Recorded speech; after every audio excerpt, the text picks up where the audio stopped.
እንዳይጠብቀን እንዲጠብቀን የሚያደርገውን ነገር ሁሉ ቆርጠነዋል። ከሱ ጋር መዋል አንፈልግም። እሱን በጸሎት ማነጋገር አንፈልግም። ሕጉን መፈጸም አንፈልግም። በቤቱ መኖር አንፈልግም። መታረቅ አንፈልግም። መስማማት አንፈልግም። በምን መልኩ ይጠብቃል? ዲያብሎስ ራሱ ክፉ ነገርን ያመጣና እግዚአብሔር ቸር ከሆነ ክፉ ነገር ለምን አመጣብህ ብሎ ደግሞ ይጠይቀናል። ለዚህ መልስ ያጣች ነፍስ በእግዚአብሔር ተስፋ ቆርጣ ትቆበልላለች። የሚረግሟችሁን መርቁ ብሎ ሰው ሚስቱን መውደድ ካቃተው፣ ባሏን መውደድ ካቃታት፣ የማያምኑትን ውደዱ ተብሎን ክርስቲያን መውደድ ካቃተን እንዴት ብለን ነው አሁን ለክርስቶስ የምንመልስለት? ሰውን ለማዳን ወርቅ እፈልጋለሁ ቢል ኖሮ ወርቅ ስንት ሰው ይኖረዋል? እግዚአብሔር ግን ሰውን ለማዳን እስከ ውሃ ዝቅ ያለ አምላክ። አትበሉ እድሜ ለንስሐ ስጠኝ ነው የሚባለው። ወይ ጉድ! እንደዚህ ማለት ጌታ ሆይ ግደለኝ ማለት እኮ እንዲሁ ጸድቅ ያለው ማለት ነው። አስተካክለኝ፣ ጊዜ ስጠኝ፣ ቆየኝ እስካፈራ፣ አትቁረጠኝ ነው የሚባለው። ያለ እግዚአብሔር ፈቃድ ምን አይሾምም። እና እንግዲህ ሁሉም ባለስልጣን እግዚአብሔር እየፈለገ ነው የሾመው ነው? አዎ አይደለም? ሁሉም ባለስልጣን ማለት ነው። እንደው የዛሬዎችን መገምገም ከፈራችሁ የድሮዎችን ገምግሙ፣ ችግር የለም። እውነቴን እኮ ነው ማለት ነው። ቢያንስ የድሮዎቹ መጥተው ምንም አያረጉንም ማለት ነው። ስላላደረገ በሬ በቃ እንዲሁ ነው ኑሮ ብሎታ ይኖራል። ምርጫ የለውም። የሚበላውም ምርጫ የለውም። ያው የተወሰነለትን እኔ ሰሞኑን ቲማቲም ልብላ ይላል በሬ ይላል። እስኪ ንገሪ፣ ኧረ እንደው ሻዩ ላይ ቅርንፉድ ጨምሩበት ይላል በሬ አለ። ምርጫ አለው። እኛ እኮ መምረጥ ስለቻልን እኮ ነው። ይሄ ደስ አይላችሁ? የምለብሰውን ይሄኛው ነው፣ ይሄ እንዲህ አይነት ሸሚዝ ደስ አይለኝም እምትል እኮ መራጭ አድርጎ ስለፈጠረ ንጉሥ አድርጎ ነው እኮ የፈጠረ። በራስህ እንዴት ሁላችንም እንላለን ለገሪ ያለው እግዚአብሔር ስንታውቀታለች። አቤት ስታስቀድስ ሲያስቀድስ ማንም አይቀድመውም እኮ እንላለን። ግን ለነሱ ያልሆነ አይ ቤተ ክርስቲያን እነሱም እንዲህ ነው የሆኑ እንላለን። መጽሐፍ ቅዱስ ተጣልቶ አያውቅም።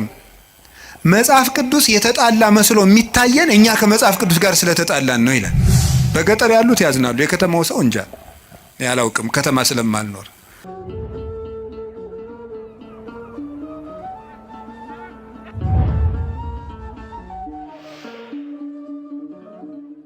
ሰይጣንን እንዲፈትነን ለምን ይፈቅድለታል በሚል ርዕስ ነው የምንማማረው።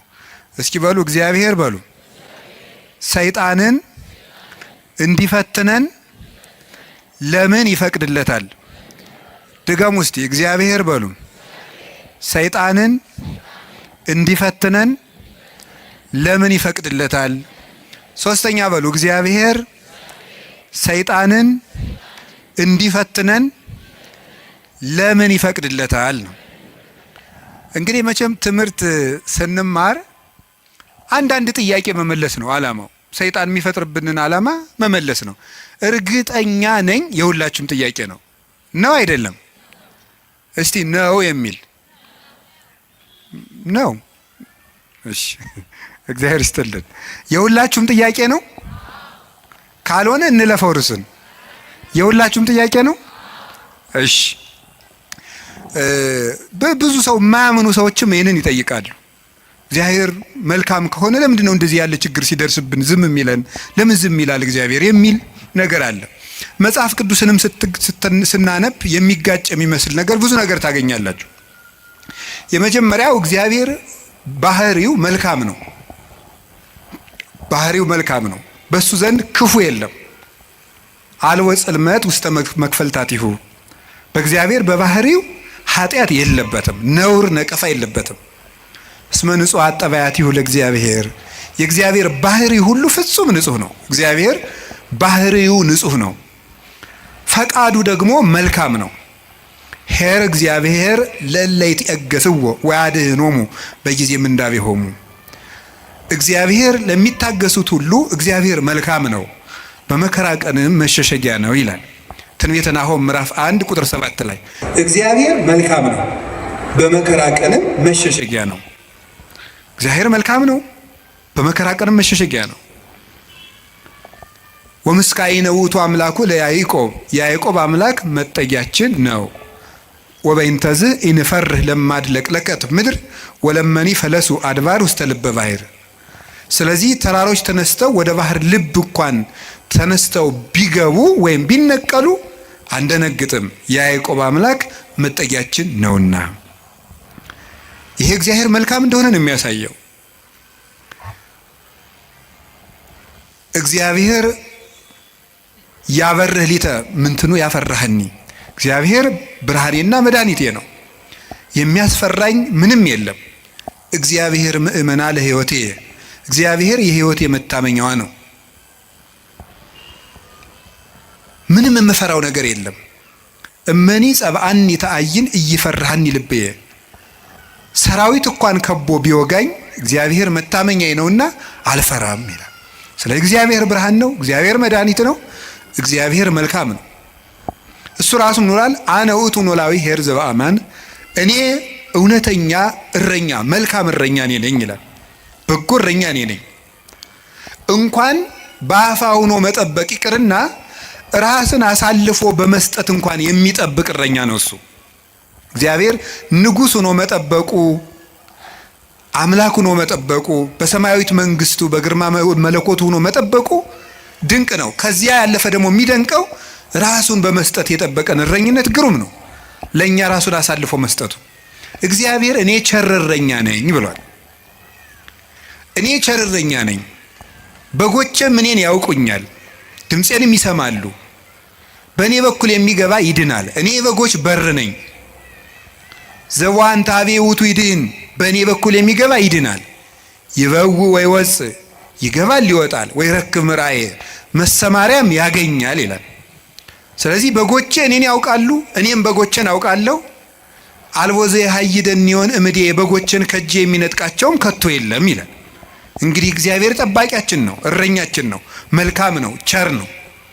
እግዚአብሔር ሰው እንዲጠፋም አይፈልግም። ኢፈነወ እግዚአብሔር ለወልዱ ከመ ይትሐጐል ኩሉ ዓለም አላ ከመ ይሕየው፣ እግዚአብሔር ዓለሙ ሁሉ እንዲድን እንጂ እንዲጠፋ ልጁን አላከውም ይላል።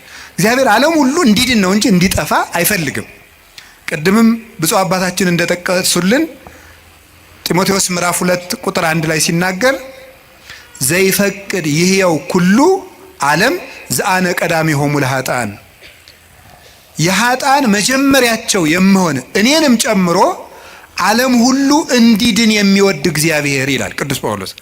ዓለም ሁሉ እንዲድን የሚወድ እግዚአብሔር የሚወደው ዓለም ሁሉ እንዲድን ነው። ወይኩን ፈቃድከ እንላለን። ፈቃድህ በሰማይ እንደሆነች እንዲሁም በምድር ትሁን እንላለን። ቅዱስ ዮሐንስ አፈወርቄን ሲተረጉም ፈቃዱሰ ለእግዚአብሔር ድህነተ ዓለም ውእቱ ይላል። ፈቃድህ ይሁን እያልን እንጸለያለን። ፈቃዱ ምንድን ነው ይልና የእግዚአብሔር ፈቃዱ ዓለም እንዲድን ነው ይላል። ሰዎችን ሁሉ ይወዳል፣ ለፍጥረት ሁሉ ይራራል። እግዚአብሔር ፍጥረትን እግዚአብሔር እንኳን እሱ ይቅርና ቅዱሳን ቸሮች ናቸው። የቅዱሳን ቸርነት ከሰው አንሶ እስመ ነፍሰ ጻድቅ ይትራራ ላዕለ ነፍሰ እንስሳሁ፣ የጻድቅ ሰው ነፍስ ለእንስሳ እንኳን ይራራል ይላል። ጻድቅ ለእንስሳ እንኳን የሚያዝን ነው። እግዚአብሔርን ተውት። አንድ ሰው እግዚአብሔርን መምሰል ሲጀምር ለእንስሳ እንኳን የሚያዝን ይሆናል። ለእንስሳት የሚያዝን ይሆናል። ዛሬም ድረስ አሉ ለእንስሳት የሚያዝኑ። በገጠር ያሉት ያዝናሉ። የከተማው ሰው እንጃ ያላውቅም፣ ከተማ ስለማልኖር። የገጠር እናቶች ጤፍ እንኳን ሲያበጥሩ ለወፎቹ ይተውላቸዋል፣ እንዲለቅሙ ይተውላቸዋል። ለዝንጀሮ ይተዋል። በኦሪት ዘዳግም አለ ቃርሚያ በቃረምክ ጊዜ አዝመራህን ጨርሰህ አትጨደው፣ ለድሃና ለአውሬ ተው ተብሏል። ርኅራኄ የብሉይ ኪዳንም የሐዲስ ኪዳንም አስተምሮ ነው። ጥጃውን አርደህ በእናቱ ወተት አትቀቅለው ይላል።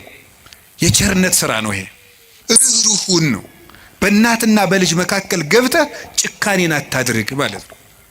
እናትና ልጅን መለየት ጭካኔ ስለሆነ እግዚአብሔር እንኳን ለሰው እናትና ልጅ ይቅርና ለእንስሳት እናትና ልጅነት የሚያዝን ርኅሩህ ነው እግዚአብሔር። ለእንስሳቱ ርኅራኄ ሰርቶላቸዋል። አህያውን ያለመጠን እንዳይጭኑት ስርዓት ሰርቷል እግዚአብሔር። በሬና በሬ እንዳይዋጋ ስርዓት ሰርቷል። አንዱ በሬ የአንዱን በሬ ወግቶ እንዳይገድል ኦሪት ዘጸአት ምዕራፍ 21 ላይ እንደተጻፈልን። ስለዚህ እግዚአብሔር ለእንስሳት እንኳን እንድናዝን ፈጥሮናል። ለሁሉ ልክ መልክ ሰጥቶ ነው የፈጠረ እግዚአብሔር። ሁሉም እንኳን እሱ የእሱ ቅዱሳን እንኳን ቅዱሳን እሱ የፈጠረው ፍጥረት እንኳን መልካም ነው። 6 ቀን የፈጠረው ፍጥረት ሁሉ ወሬ እግዚአብሔር ከመሰናይ እግዚአብሔርም ያ መልካም እንደሆነ አየ እያለን የደመደመው የፈጠረው ፍጥረት ሁሉ እግዚአብሔር መልካም ነው። እንግዲህ እግዚአብሔር መልካም ከሆነ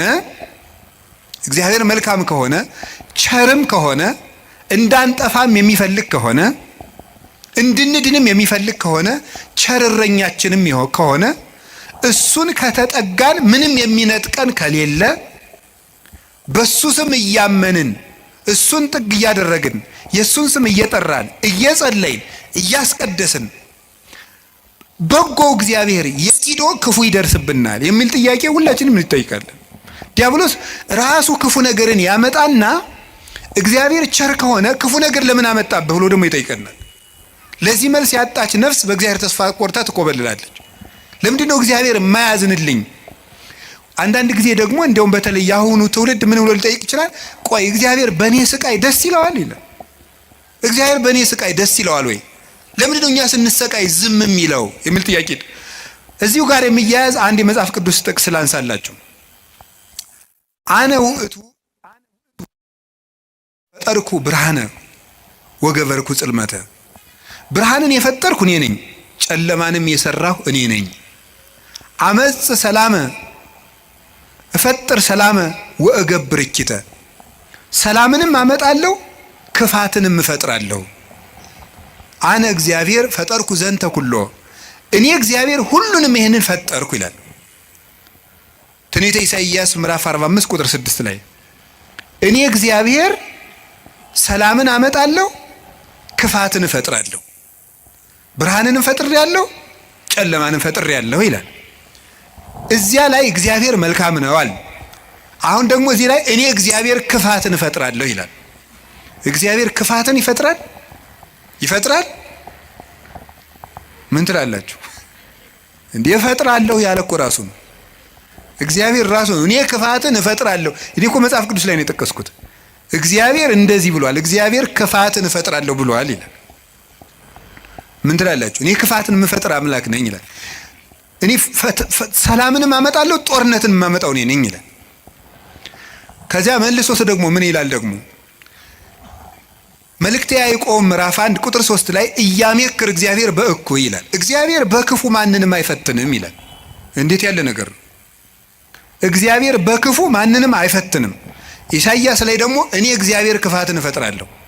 አልተጋጨም? ተጋጭቷል? እሺ አልተጋጨም። አንስታሴዎስ የሚባል ሊቅ ምን ብሎ ይናገራል? መጽሐፍ ቅዱስ ተጣልቶ አያውቅም። መጽሐፍ ቅዱስ የተጣላ መስሎ የሚታየን እኛ ከመጽሐፍ ቅዱስ ጋር ስለተጣላን ነው ይላል። አንተ ከመጽሐፍ ጋር ስትታረቅ መጻሕፍት ተጣልተው አያውቁም ብሎ ይናገራል። ስለዚህ እግዚአብሔር መልካም ነው። እስቲ እግዚአብሔር መልካም ነው በሉ። እግዚአብሔር ቸር ነው በሉ። ሰው ሁሉ እንዲድን ይፈልጋል፣ ይረዳናልም። ልብ በሉ። እንዲያውም ምንድን ነው የሚለው? ወይ ፈቅድ ምክንያት ለድኂን። እግዚአብሔር ሰውን ለማዳን ምክንያት ይፈልጋል።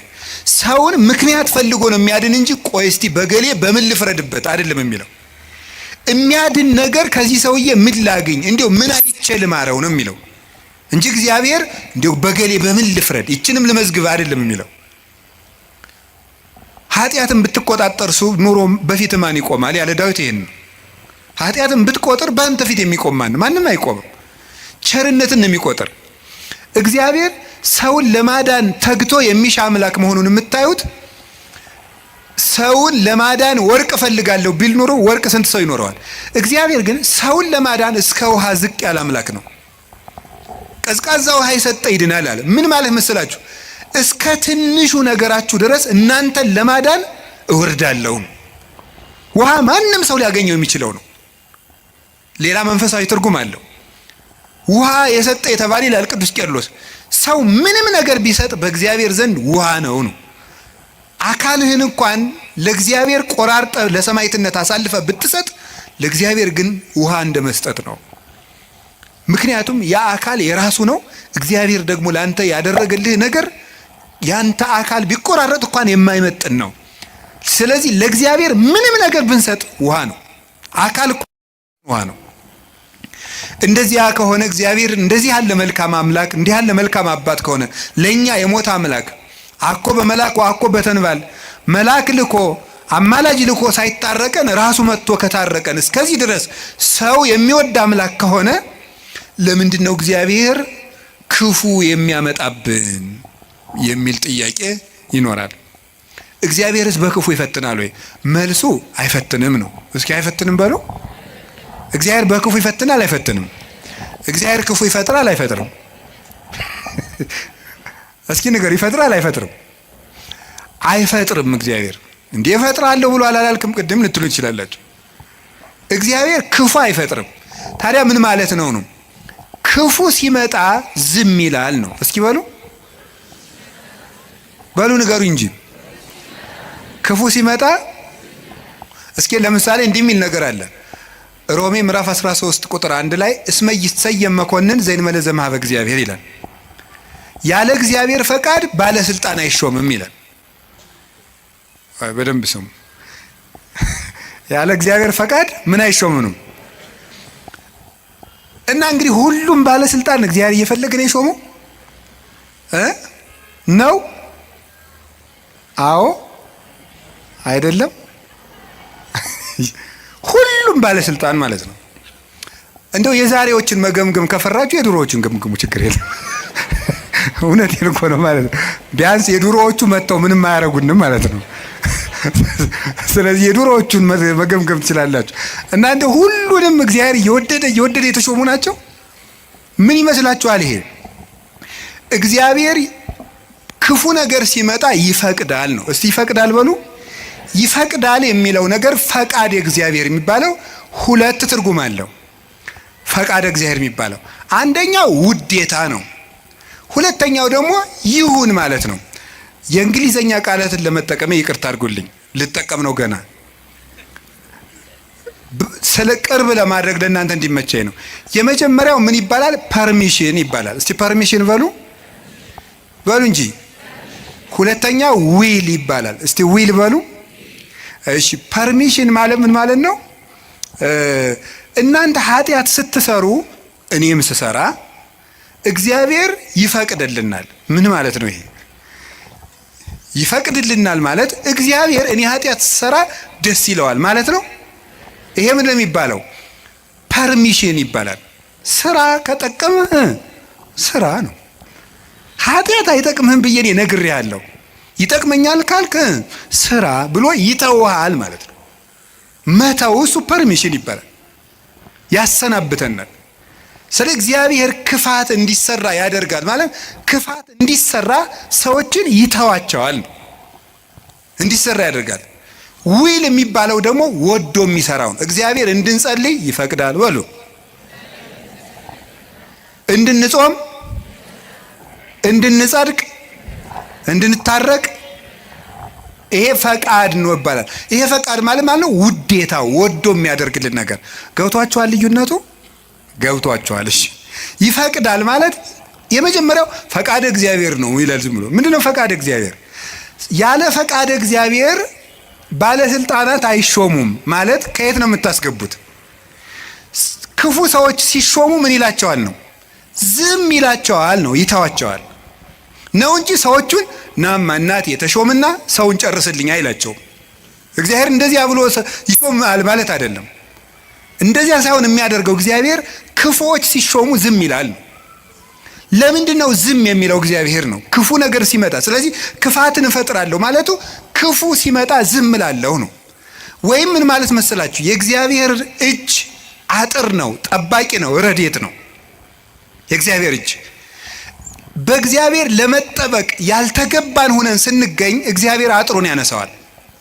ያልተገባን ሆነን ስንገኝ አትጠብቀኝ ስንል ማለት ነው። ምን ማለት መሰላችሁ? መዝሙረ ዳዊት ላይ እንዲህ ይላል። መዝሙር 9 ላይ ውሃ ኮሃጥ ለእግዚአብሔር፣ ኃጢአተኛ ሰው እግዚአብሔርን አወከው ይላሉ ሊቃውንቱ። አወከው ማለት ምን ማለት ነው? እንዳይምረው ኃጢአት ይጨምራል፣ እንዳይቀስፈው ጥቂት ጥቂት ጽድቅ ይሰራል። ማታ መዝሙር ቀን ዘፈን እንደማለት እያቀላቀለ እግዚአብሔርን አወከው። ወይም ደግሞ ኃጢአተኛ ሰው እግዚአብሔርን አነሳሳው ይላሉ አባቶቻችን። እንደ ደረቅ ሰው ይላሉ። እንደ ደረቅ ሰው ደረቅ ሰው እንደው ጣይም አድርጌው ነው እንጂ ሌላ ነው የሚል አንድምታው። ደረቅ ሰው የሚለው ምን ማለት መስላችሁ? አቅም የሌለው ሰው እኔ አንተ ሰው ረፍ ብያለሁ ሲለምናል ወንድ እስኪ ንካኝ ወተት ነው እንጂ ደም አይወጣኝ የሚል ይሄ ማለት ነው። አቅም የለው ግን ደረቅ የሆነ ማለት ነው። በሉኝ የሚል ማለት ነው። ኃጢአት እየሰራ በየቀኑ ለእግዚአብሔር የመቅሰፍት ጨንገር የሚያቀብለው ሰው ማለት ነው። ቅሰፈኝ እያለ እግዚአብሔርን መቅሰፍት የሚለምን ሰው አለ ነው። እግዚአብሔር የመዳን እድል የመስተካከል እድል በሰጠው ቁጥር እየተበላሸ ለእግዚአብሔር የቁጣ በትር የሚያቀብለው ሰው፣ ለዚህ ሰው እግዚአብሔር የጥበቃ ረድኤቱን ያነሳበታል። ልቡ እንዲስተካከል የሚያራራውን የሚገስጸውን ረድኤቱን ሲያነሳው ልቡ ይደነድናል፣ ጨካኝ ይሆናል፣ ያሰናብተዋል። ያን ጊዜ ሰዎች በሙሉ አራዊት አጥር ሲነሳላቸው በተከፈተ ቤት ውስጥ ገብተው እንደሚሰለጥኑት ሁሉ እግዚአብሔር ረድኤቱን ከኛ ላይ ሲያነሳ አራዊት የሆኑ ሰዎች በስልጣን ሊሆን ይችላሉ፣ በጭካኔ ሊሆን ይችላሉ፣ መጥተው እንዲሰለጥኑ ያደርጋቸዋል ማለት ነው። በሰው ላይ እንዲሆኑ ያደርጋቸዋል እንደተባለው ማለት ነው። አንድ ዲያቆን ነው አይደል የተባለው መቅደስ ውስጥ ቅዱስ ጳውሎስን እንትቷሉ የኢዮብን መጽሐፍ ያነባል አሉ። እንዲያው እኮ ይገርማል። እና የሚያነበው ደግሞ አነግስ ብእሴ መደለው የሚለውን ነው። አፄ ቴዎድሮስ እያስቀደሱ ነው ይባላል። ጨካኝ ንጉሥ አነግሳለሁ የሚለውን ነው የሚያነበው። ጨካኝ ንጉሥ አነግሳለሁ ብሏል እግዚአብሔር የሚለውን ያነባል። ምን ብለው ጨመሩበት እሳቸው? ቀጥሎ ያለውን እሱ ግን አይላትም አውቆ በእንተ ከህዝብ የሚለውን ጨምረው እንጂ ያሉት አሉ። ስለ ህዝቡ ክፋት የሚለውን ጨምረህ አነበው አሉት። ስለምኑ ክፋት ነው? ስለ ህዝቡ ክፋት ነው። ስለዚህ ክፉ ነገርን ማን ነው ያመጣው ካላችሁን፣ እኛ በሉ ንገሩኝ እንጂ እኛ ነን ክፉ ነገርን የምናመጣው። እግዚአብሔር ክፉ ነገርን አመጣለሁ ማለት ክፉ ነገር ሲመጣ ዝም እላለሁ አሰናብተዋለሁ ማለት ነው። ፈርዖን በእስራኤል ላይ እንዲሰለጥን ዝም እለዋለሁ ነው፣ አሰለጥነዋለሁ። ለምንድን ነው እግዚአብሔር ክፉ ነገር እንዲመጣብን የሚፈቅድ? አይወደንም፣ ይወደናል። አይፈልገንም፣ ይፈልገናል። አያዝንልንም፣ ያዝንልናል። እና ግንሳ ምን ሆነ? እንዳይጠብቀን እንዲጠብቀን የሚያደርገውን ነገር ሁሉ ቆርጠነዋል። ከሱ ጋር መዋል አንፈልግም። እሱን በጸሎት ማነጋገር አንፈልግም። ሕጉን መፈጸም አንፈልግም። በቤቱ መኖር አንፈልግም። መታረቅ አንፈልግም። መስማማት አንፈልግም። በምን መልኩ ይጠብቀን? አብሮን ቢኖር ክፉ አይደርስብንም። አብሮን እንዳይኖር ደግሞ ቤታችን ቆልፈናል። እኔ በደጅ ቁሜ አንኳኳለሁ የሚከፍትልኝ ቢኖር ራት እበላለሁ ብሏል። የምንከፍተው እኮ ደጃፋችን መስኮታችን አይደለም፣ ልብ ነው ደጅ ያለው። ያን መክፈት ይጠበቅብናል። በየት ይግባ ክርስቶስ እኛ ጋር ለመግባት? ስለዚህ እንዳይጠብቀን ስናደርግ ክፉ ነገሮች ወደኛ ይመጣሉ። እንደ ቅዱስ ዮሐንስ አፈወርቅ ደግሞ አነጋገር እግዚአብሔር ክፉ ነገር ወደኛ የሚያመጣው አስፈራርቶ ወደ ቤት ለማምጣት ነው ይላል። ምን ለማድረግ ነው? በሉ ንገሩኝ እንጂ። አቤት! አስፈራርቶ ወደ ቤት ለማምጣት። ይሄንን ቅዱስ ዮሐንስ አፈወርቅ በምን ይመስለዋል? ልጇ ቁማር እየተጫወተ ባስቸገራት እናት መስሎ ያስተምራል። ቁማር የዛሬውን ቁማር እኔ አላውቅም። የድሮ ሁሉ ቁማር አለ። ምን ግጫ ምናምን ቅልቦሽ የሚባል አለ በገጠር። ይሄ ገበጣ በጣም ብዙ አለ። በቃ የቁማር አይነት የገጠር ቁማር ነው ይሄ። እረኞች የሚጫወቱ በቁልፍ በምናምን ነው። ያን እየተጫወተ ሲያስቸግራት ምን ታደርጋለች ይችላል? ማስክ የለበሱ የሚያስፈራሩ ጎልማሶችን ከጎረቤት ትልክበታለች ይችላል። ሕፃን ሆኖ እያካስቸገራት የሚሉ ሰዎች ትልክበታለች። ያ ሕፃን ልጅ በእነዚያ ተስፈራርቶ ምን እንዲያደርግ ይመስላችኋል? እየሮጠ ወደ እናቱ ቤት እንዲመጣ ነው። እንደዚያ የምታደርገው እናቱ ልጇን ጠልታ ሳይሆን ልጇ ከዚያ ነገር እንዲወጣ የሚያስፈራሩ ሰዎችን ትልክበታለች።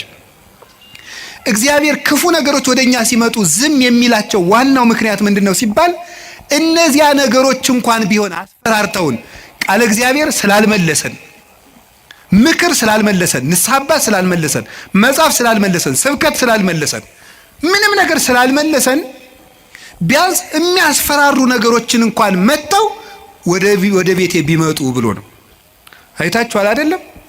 አሁን በኮቪድ ጊዜ ሰው እግዚኦ ማረነ ክርስቶስ እግዚኦ እንደዚህ ያን ጊዜ እኮ ታምር እኮ ነው፣ ታምር ነው። እኔ እንደውም ይገርማችኋል አጠቃላይ እኔ የዛን ጊዜ አንድ ጊዜ በኮቪዱ ጊዜ አንድ ወረዳ ገጠር ወረዳ ላይ ሄጄ ነበርና መነኮሳት ጓደኞች አሉኝ አባቶች፣ የወረዳው ካቢኔ በሙሉ ንስሐ ገባ ከነሱ። እንደው ሁሉ ጊዜ ኮቪድ በሆነ አልኩኝ እኔ እንደው ካቢኔ ሁሉ ንስሐ እንዲገባ እንደው ኮቪድ ትንሽ ቆየት ባለ ያስብላል በእውነቱ ማለት ነው።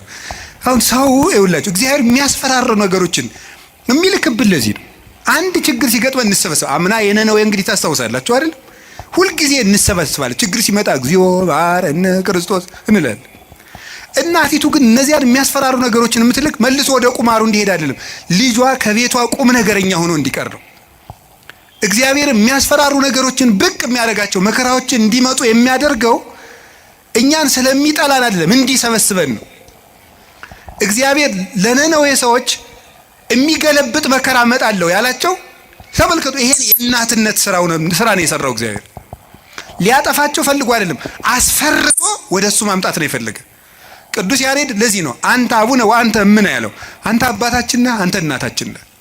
እግዚአብሔር እናት ነው። ልጆቹ እንዲከፉበት ስለማይፈልግ የሚያስፈራሩ ነገሮች ዮናስን እኮ ያለው ሂድና አስፈራራ ነው ያለው። አስፈራራቸው ፈርተው እንዲመለሱ ማለት ነው። ተጽናንቶ መመለስ ያቃተው ቢያንስ ፈርቶ እንዲመለስ ነው።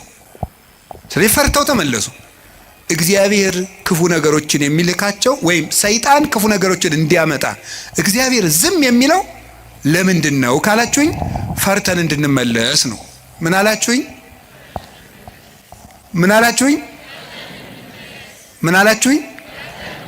አንዳንድ ጊዜ ሕፃን ሆነን ስናስቸግር ትዝ ይላችኋል። ለከተማ ሰው ብዙ ምሳሌ ቅርብ አይደለም። አንተ ነዚያ ምድጃ እየቆሰቆስክ ያደክረው እኛ ስቶቭ ነን እንዳትሉ። እኛው ምድጃ ሲነድ ድሮ እሳት ማማ እያልን እናስቸግራለን። እሳት እኮ ነው የምንለምነው። ከዚያ መጨረሻ ላይ እምቢ ካል ኡፍ እያሉ ያስፈራሩናል። እምቢ ካልን አይ እንግዲህ ቀመሰው ብለው ተርኮስ ያደርጉናል። ድግም ቀን እሳት የሚባል አንቀምሳትም ከዚያ በኋላ ማለት ነው። እግዚአብሔር እንደዚያ ነው። እፉ ይለናል። እናታችን አባታችን ስለሆነ መመለስ ካቃተን አንዳንድ ጊዜም ተርኮስ ያደርገናል። ድግም ቀን እንዳይደግመን ማለት ነው። እና እግዚአብሔር ስለሚጠላን እንዳይመስላችሁ። እኔ እውነቴን እኮ ነው። እንዴት አድርጎ እንደሚወደን ተመልከቱ። አሁን እናት ልጇን በእሳት መተርኮስ ፈልጋ ነው አይደለም። ልጄ ጨርሶ ከሚቃጠል እንደው ትንሽ ይተኩሰውና ለሌላ ቀን እንዳይቃጠልብኝ ነው ነገሩ እኮ። እግዚአብሔር ጋነም እንዳይበላን እኮ ነው ትንንሽ ነገሮችን የሚተረኩሰን። ገንዘቦቻችን በማሳጣት ዘመድ እንዲሞትብን፣ ጓደኛ እንዲለየን በማድረግ ከሹመት እንዲሻሩ፣ እንድናጣ፣ እንድንዋረድ፣ ኃጢአት ስንሰራ የሚያዋርዱንን ሰዎች በመላክ ሰዎች እንዲደርሱብን በማድረግ በማጋለጥ ኋላ ከምትጋለጥ ዛሬ ባጋለጥ ብሎ የሚያዋርዱ ሰዎችን ጭምር በመላክ እግዚአብሔር እኛን ትንሽ ተርኮስ እያደረገ ወደ ቤቱ ያመጣናል። እንዴት እንደሚወደን ተመልከቱ። ፈተና በመጣብን ጊዜ እግዚአብሔር እንደሚወዳችሁ ተመልከቱ። እውነቴን የምነግራችሁ ጌታ ሆይ ለምንድን ነው እንዲሁ አክስቴም ሳምንት ዕለት ሞተች፣ እናቴ ደግሞ የዛሬ ወር፣ እንደገና ደግሞ የዛሬ 2 ወር ከስራ ተባረርኩ፣ እንደገና ደግሞ ይሄ ቀደረብኝ፣ ደግሞ ይሄኛው ተቃጠለብኝ፣ እንደዚህ አለብኝ፣ ጠልታይ ነው ወይ እባክህን ወይም እባክሽን ልጄ ወደ ቤቴ ኑ ማለቱ ነበር። እንዲህ አድርገህ ትፈልገኛለህ ወይ? ረስቼህ ስለኖርኩ እማስታውስበት መከራ ሰጠኸኝ ተብሎ ነው መመስገድ ያለበት። አንተን እንዳስታውስህ የመጥሪያ ደብዳቤ ላክልኝ ነው። መጽሐፍ ቅዱስን ደብዳቤ ጽፎ ላከ፣ ንስሐ አባት ላከ፣ መጽሐፍትን ጽፎ ላከ፣ በቅዳሴ ጠራን፣ በትምህርት ጠራን፣ በመዝሙር ጠራን፣ ወንድሞቻችን ሲመጡ በመከራ ጠራን፣ አልተመለስንም። መጨረሻ ላይ ደግሞ የመከራ መልእክት ይልካል። እባካችሁ ኑ ነው። ለምኖ የሚያድን አምላክ እንደ እግዚአብሔር ያለ አለ እንዴ? ለምኖ እኮ ነው የሚያድነን። አሁን ሙሴን አላያችሁትም? እንዴት አስፈራርቶ መመለስ እንደፈለገ። እስራኤል ጣዖት ሲያመልኩ ሙሴ አቤት ተወኝ ማይጄ ላጠፋቸው ነው። አሁን ሙሴ እግዚአብሔርን ጨብጦ ስር ይዞት ሂጄ ላጠፋቸው ነው። እንዴ እኮ ይገርማል እኮ እግዚአብሔር የሚያደርገው ነገር። ኧረ ተው አታጥፋ። እንዴ ማብላት ሲያቅተው ጊዜ በረሃ አምጥቶ ጨረሳቸው ነው የሚለው አለ ሙሴ። እግዚአብሔር እንዳይሰደብበት ነው እሱ። 40 ዓመት ማብላት ሲያቅተው በረሃ አምጥቶ ጨረሳቸው ነው የሚለው አሉት። እንዲያውም እነሱን አታጥፋ አባቶቻችን ሲተረጉሙ አሁን እግዚአብሔር ሊያጠፋቸው ወዶ አይደለም ሙሴ እንዲሰራቸው እንዲቀጣቸው ብለው ነው እንጂ ይላሉ። እንግዲያስ ሂድና ቅጣ አለው። ሰርቶ ቀጥቶ እስራኤልን ወደ ራሱ ሰበሰባቸው። በማስፈራራት እንድንመለስ እግዚአብሔር ክፉ ነገር እንዲመጣ ያደርጋል። ከቃሉ ጋር ናችሁ? ከቃሉ ጋር ናችሁ? እግዚአብሔር ከሁላችን ጋር ይሁን። ስንት ሰው ነው እግዚአብሔር በሚያውቀው እንዴ ተነግሮ እኔ እንዲያው አሁን ሰውየው መዚህ ስለሌለ ተመስገን ነው ልናገር። ተነግሮ ይሄንም አይሰማውም፣ ችግር የለም። ተነግሮ አልሰማ ያለ ሰውዬ የሳምባ ቲቪ ገብገብ ሲያደርገው የቆረበ ሰውን ያውቃለሁ። ተመስገን ነው። እንኳን ቲቪ መጣ። እንዲህ እውነቴን እኮ ነው የምነግራቸው። ተርኩት ስንት ሰው ነው፣ ስንት አመፀኛ ነው ጸበል እንደምን ሰነበታቸው አማን ነው ሰላም ነው ፒስ ነው የሚለው ሁሉ ጸበል ሲሄድ እግዚአብሔር ይመስገን የሚለው እንዲያው እግዚአብሔር ማን ይተርኩሰን እንጂ እኔ እውነቴን እኮ ነው የምነግራቸው። እግዚአብሔር ማን ይተርኩሰን። ምድር ጠቧችሁ እኮ የምትራመዱት ሁሉ ጸበል ስትል ኩምሽሽ በቃ እንዲሁ ለተቸገረ እንድናዝን አረማመዳችን እንኳን ልክ እንዲኖረው ንግግራችን መጠን እንዲያበጅ እግዚአብሔር ማን ይተርኩሰን እንጂ ተነግረን ሰምተናል እንዴ? እውነቴን ነው። ስለዚህ ስንቶቻችሁን እስቲ አሁን እዚህ ውስጥ ራሱ ብቆሰቁስ እዚህ ውስጥ እዚህ ከተሰበሰበው ውስጥ እግዚአብሔር በሚያውቀው እግዚአብሔር ነቅሶ ቢያወጣ ሲቸግራችሁ ወደ ቤተ ክርስቲያን የመጣችሁ ስንቶቻችሁ ናችሁ? ስንቶቻችሁ ናችሁ? ወይ ባል እንዴ ባለ ትዳሮች ሲጣሉ እኮ ነው ባጋባናቸው በ20 ዓመታቸው እኮ ነው ቤተ ክርስቲያን የሚመጡ ሲጣሉ ነው። ይኸው ከተጋባን ዓመታችን ነው። ምላትን አትሰማኝም፣ ምንም አታዳምጠኝም ማለት ይጀምራል። ማለት 20 ዓመት ጠፍቶ ኖሮ ምናምን መከራውን ነው ተደዝድዞ ነው እዚህ ወዲያ መከራችን ምን ተመስገን ነው እንኳን መጣችሁ። ዋናው መሸም ነጋም መምጣታችሁ ነው። ስለዚህ እግዚአብሔር ሰው ሁሉ ራሱን እንዲጠላ ሊያደርግ ይችላል። እንድንመጣም ከፈለገ እግዚአብሔር ሰው እንዲጠላን አያደርግም። ሰው እንዲጠላን ሰይጣን ሲያደርግ ዝም ይላል። ይሄ እግዚአብሔር እኛን የሚጠራበት መንገድ ነው። በቸርነቱ ወደ ቤቱ ይጥራን። የነነዌ ሰዎች የሚያስተምሩን ይሄንን ነው። እኛም ነገ ከነገ ወዲያ አሁን ሁላችሁም ችግር ካለባችሁ እግዚአብሔር ጠልቶኝ ነው አትበሉ። እግዚአብሔር ወደ ቤቱ ሊጠራኝ ፈልጎ ነው ማለት ያለብን። ከቃሉ ጋር ናችሁ? እግዚአብሔር ከሁላችን ጋር ይሁን። ሁለተኛው እግዚአብሔር ክፉ ነገር ሲመጣብን ለምንድን ነው ዝም የሚለው ካላችሁን ለመጥራት ነው ብያቸዋለሁ። የኃጢአት ይቅርታ ለማድረግ ነው። የኃጢአት ይቅርታ ለማድረግ አንዳንዱን ሰው እግዚአብሔር በበሽታ የኃጢአት ይቅርታ ይሰጠዋል። አንዳንዱን ሰው ገንዘቡን አሳጥቶ ሰውነቱን ከመቅሰፍ ይሰውረዋል። ገንዘብ የሰውነት ቤዛ ነው ይላሉ አባቶቻችን። ኦሪት ነው ያለችው። በሰውየው ላይ ሊመጣ የነበረውን ችግር በገንዘቡ ላይ ያሳልፍለታል። በዚያው እንደ የከተማ ሰው ጦሱን ይዞ ይሄድ ይላል። የገጠር ሰው በዚያው ያሳልፈው ይላል። ያው አንድ ነው ቋንቋ። ያም ጦሱን ይዞ ይሄድ ምንድነው? ጦስ ምንድነው ታውቁታላችሁ? የሰውነት ገንዘብ የሰውነት ቤዛ ነው። የኃጢአት ይቅርታ እንድናገኝ ምን ያደርጋል መሰላችሁ? በሽታን ያመጣል፣ ደዌን ያመጣል። ያ ደዌ ኃጢአት ደዌ ዘኃጢአት ደዌ ሰሴት ይሉታል አባቶቻችን። የኃጢአት ይቅርታ እንድናገኝ ደዌን ያመጣል። ስለዚህ እግዚአብሔር ለምን እንደሚያደርገው ሲባል ይቅርታ ለመስጠት ገስጾ ቆንጥጦ ነፍሱን ላትርፈው ብሎ ማለት ነው። እንዲሁም አባቶቻችን ምን ይላሉ? ለምሳሌ አንድ ጻድቅ ያደረገው ልንገራቸው። አንድ በጣም ፍጹም ጻድቅ አውሬ ሲበላው ያያል። አውሬ በልቶት ሳይቀበር ሲቀር፣ ሰውን ሁሉ የሚያስለቅስ ባለጸጋ ደግሞ በጥሩ አቀባበር ሲቀበር፣ እንደው ሰው ሁሉ አጅቦ ሲቀበር ያያል። እንደ እግዚአብሔር ሆይ እሱን ያገለገለህን ሰው አውሬ በልቶት እንዲሞት ታደርጋለህ፣ ቀማኛውን በስርዓት እንዲቀበር ታደርጋለህ። ፍርድ ምንድን ነው አለው። ይሄኛው ብዙ ጽድቅ አለው፣ ትንሽ ኃጢአት አለችው። የእሷን ቦታ የእሷን ፈንታ ስጋውን አውሬ እንዲበላው አድርጌ ነፍሱ ፍጹም እንድትሆን አድርጌያለሁ። ይሄኛው ደግሞ ሙሉ ኃጥ ነው፣ ግን ትንሽ ጽድቅ መቸስ የሌለው የለም። የዚያን ዋጋ ደግሞ በምድር ተመችቶት እንዲቀበር ተመችቶት እንዲኖር እንደገና ደግሞ በአጃቢ እንዲቀበር አድርጌያለሁ። ያኛውም የሰማይ ዋጋውን አግኝቷል፣ ይሄም የምድር ዋጋውን አግኝቷል። ስለዚህ ያኛውን አውሬ እንዲበላው ያደረኩት ሲበላው ዝም ያልኩት ዋጋው ፍጹም ይሆን ዘንድ ነው። አንተ በእኔ ፍርድ አትግባ ብሎ መለሰለት ይባላል።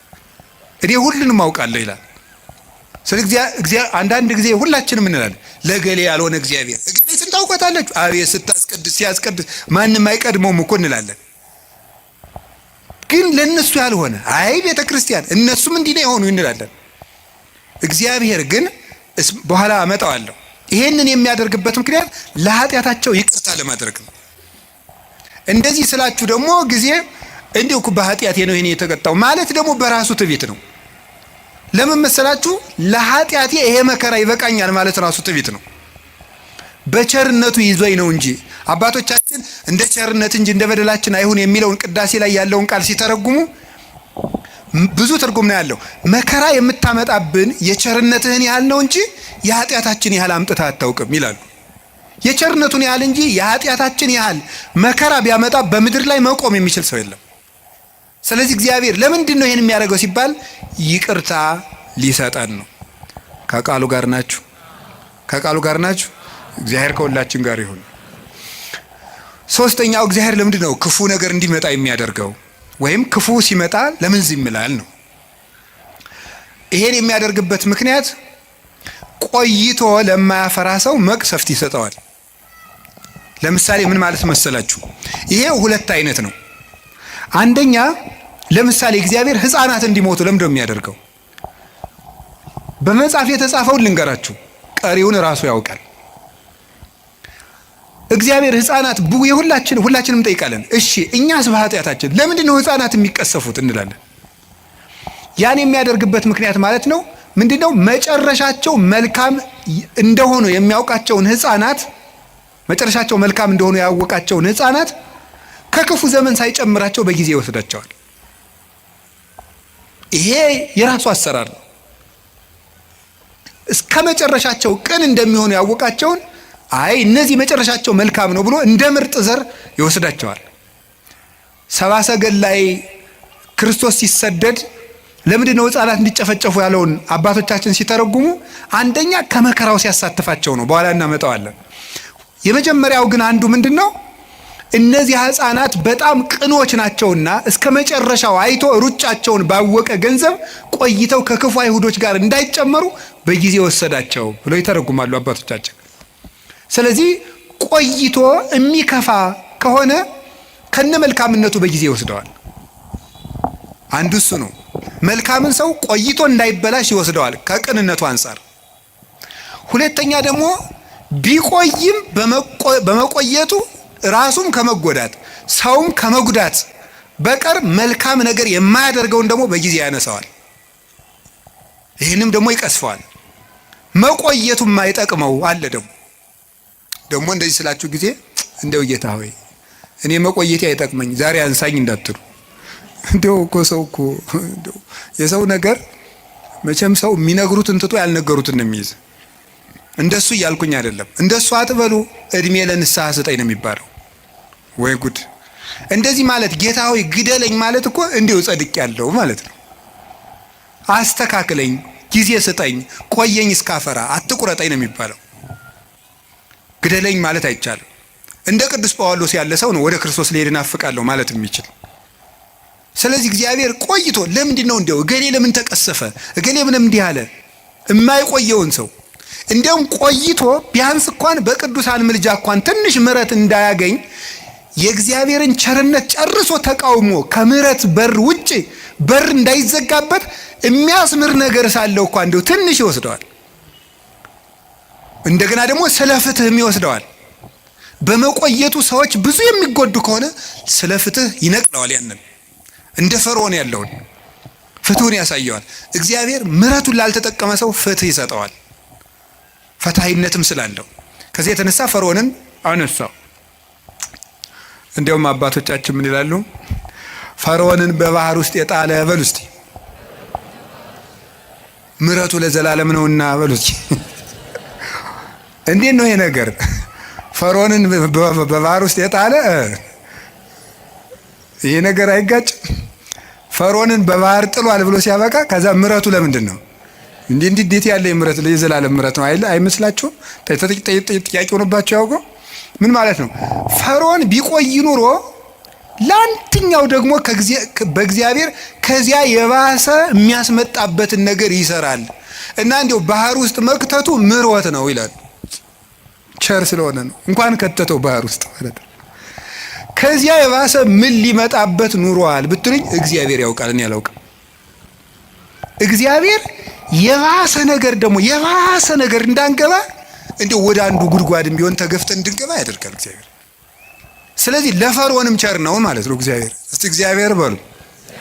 ለፈርዖንም ምንድን ነው? ቸር ነው። ያረገለትን አላያችሁም እንዴ?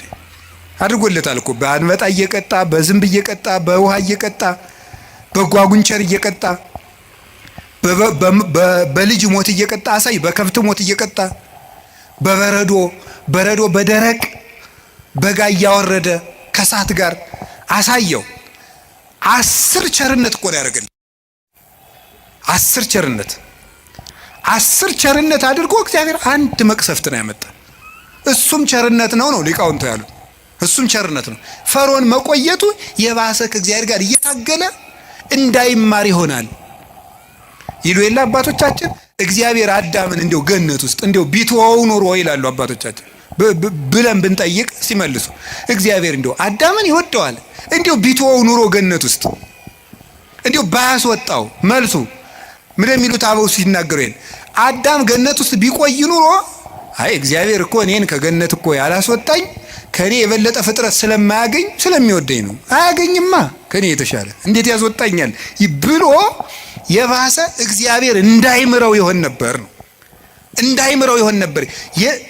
እግዚአብሔር እኔ ስለማስፈልገው ነው ያላስወጣኝ ብሎ የእግዚአብሔርን ቸርነት በመገዳደር አዳም ምሕረት እንዳያገኝ ይሆን ነበር። እንዳይሆን እግዚአብሔር በልወት ተቆይና ምርሃለሁ አለው። እግዚአብሔር እንኳንስ ከሌላው ነገር እንኳንስ ከቤታችን ይቅርና ከገነት እንኳን ሲያስወጣ በቸርነት ነው የሚያስወጣው። እንዳንበላሽበት ነው። የማይቆነጠጥ ልጅ የሰው ልጅ ነው ይላል ቅዱስ ጳውሎስ። የጎረቤት ልጅ ነው የሚቆጥ። የራስ ልጅ ይቀጣል። እግዚአብሔር ልጆቹ ስለሆነ ይቀጣል። ልጅ ደግሞ ይቀጣል። ለነገሩ ያሁን ልጅ አይቀጣም። ድሮ እንቀጣ ነበር። እንዲሁ ቤተሰቦቻችን ሩቅ አገር ሲሄዱ ድሮ ከጎረቤት ጥለውን ይሄዳሉ።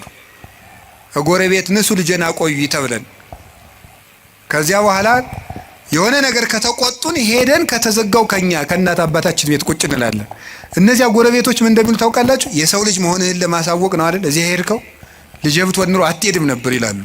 የሰው ልጅ ነው ሲቆጡት የሚጠፋ። የራስ ልጅ ግን እየተቆጡት በቤት ነው የሚኖረው። የሚቆጡት ልጅ ነው። እግዚአብሔር ቅዱስ ጳውሎስ ስለዚህ ነው ዕብራውያን 12 ላይ ካልተቆጣችሁማ ልጅ አይደላችሁም ካልተገሰጻችሁ ብሎ ይነገራል። እና እግዚአብሔር የሚያደርገው ለክፎች ለበጎች ፍትህ እንዲያገኙ፣ ክፎች ደግሞ በመቆየታቸው ስለማይጠቀሙ ይሄን ያደርጋል። ለክፎች ደግሞ ለምን ዘመን ይሰጣቸዋል? ንስሐ እንዲገቡ። ይሄን በማድረግ ነው። ከቃሉ ጋር ናችሁ። ስለዚህ እግዚአብሔር ክፉ ነገር እንዲመጣ የሚያደርገው በዚህ ምክንያት ነው። ሌላ የተወሰኑ ነጥቦችን ልንገራችሁ። አሁን ይሄ ለምን ክፉ ነገር እንዲመጣ ያደርጋል እግዚአብሔር ነው። አሁን ወደ ርዕሳችን ልመልሳችሁ። እግዚአብሔር ለምን ሰይጣን እንዲፈትነን ምን ይልለታል ነው? ይፈቅድለታል ነው። የመጀመሪያው ነፃ ፈቃድ ስለሰጠን ነው።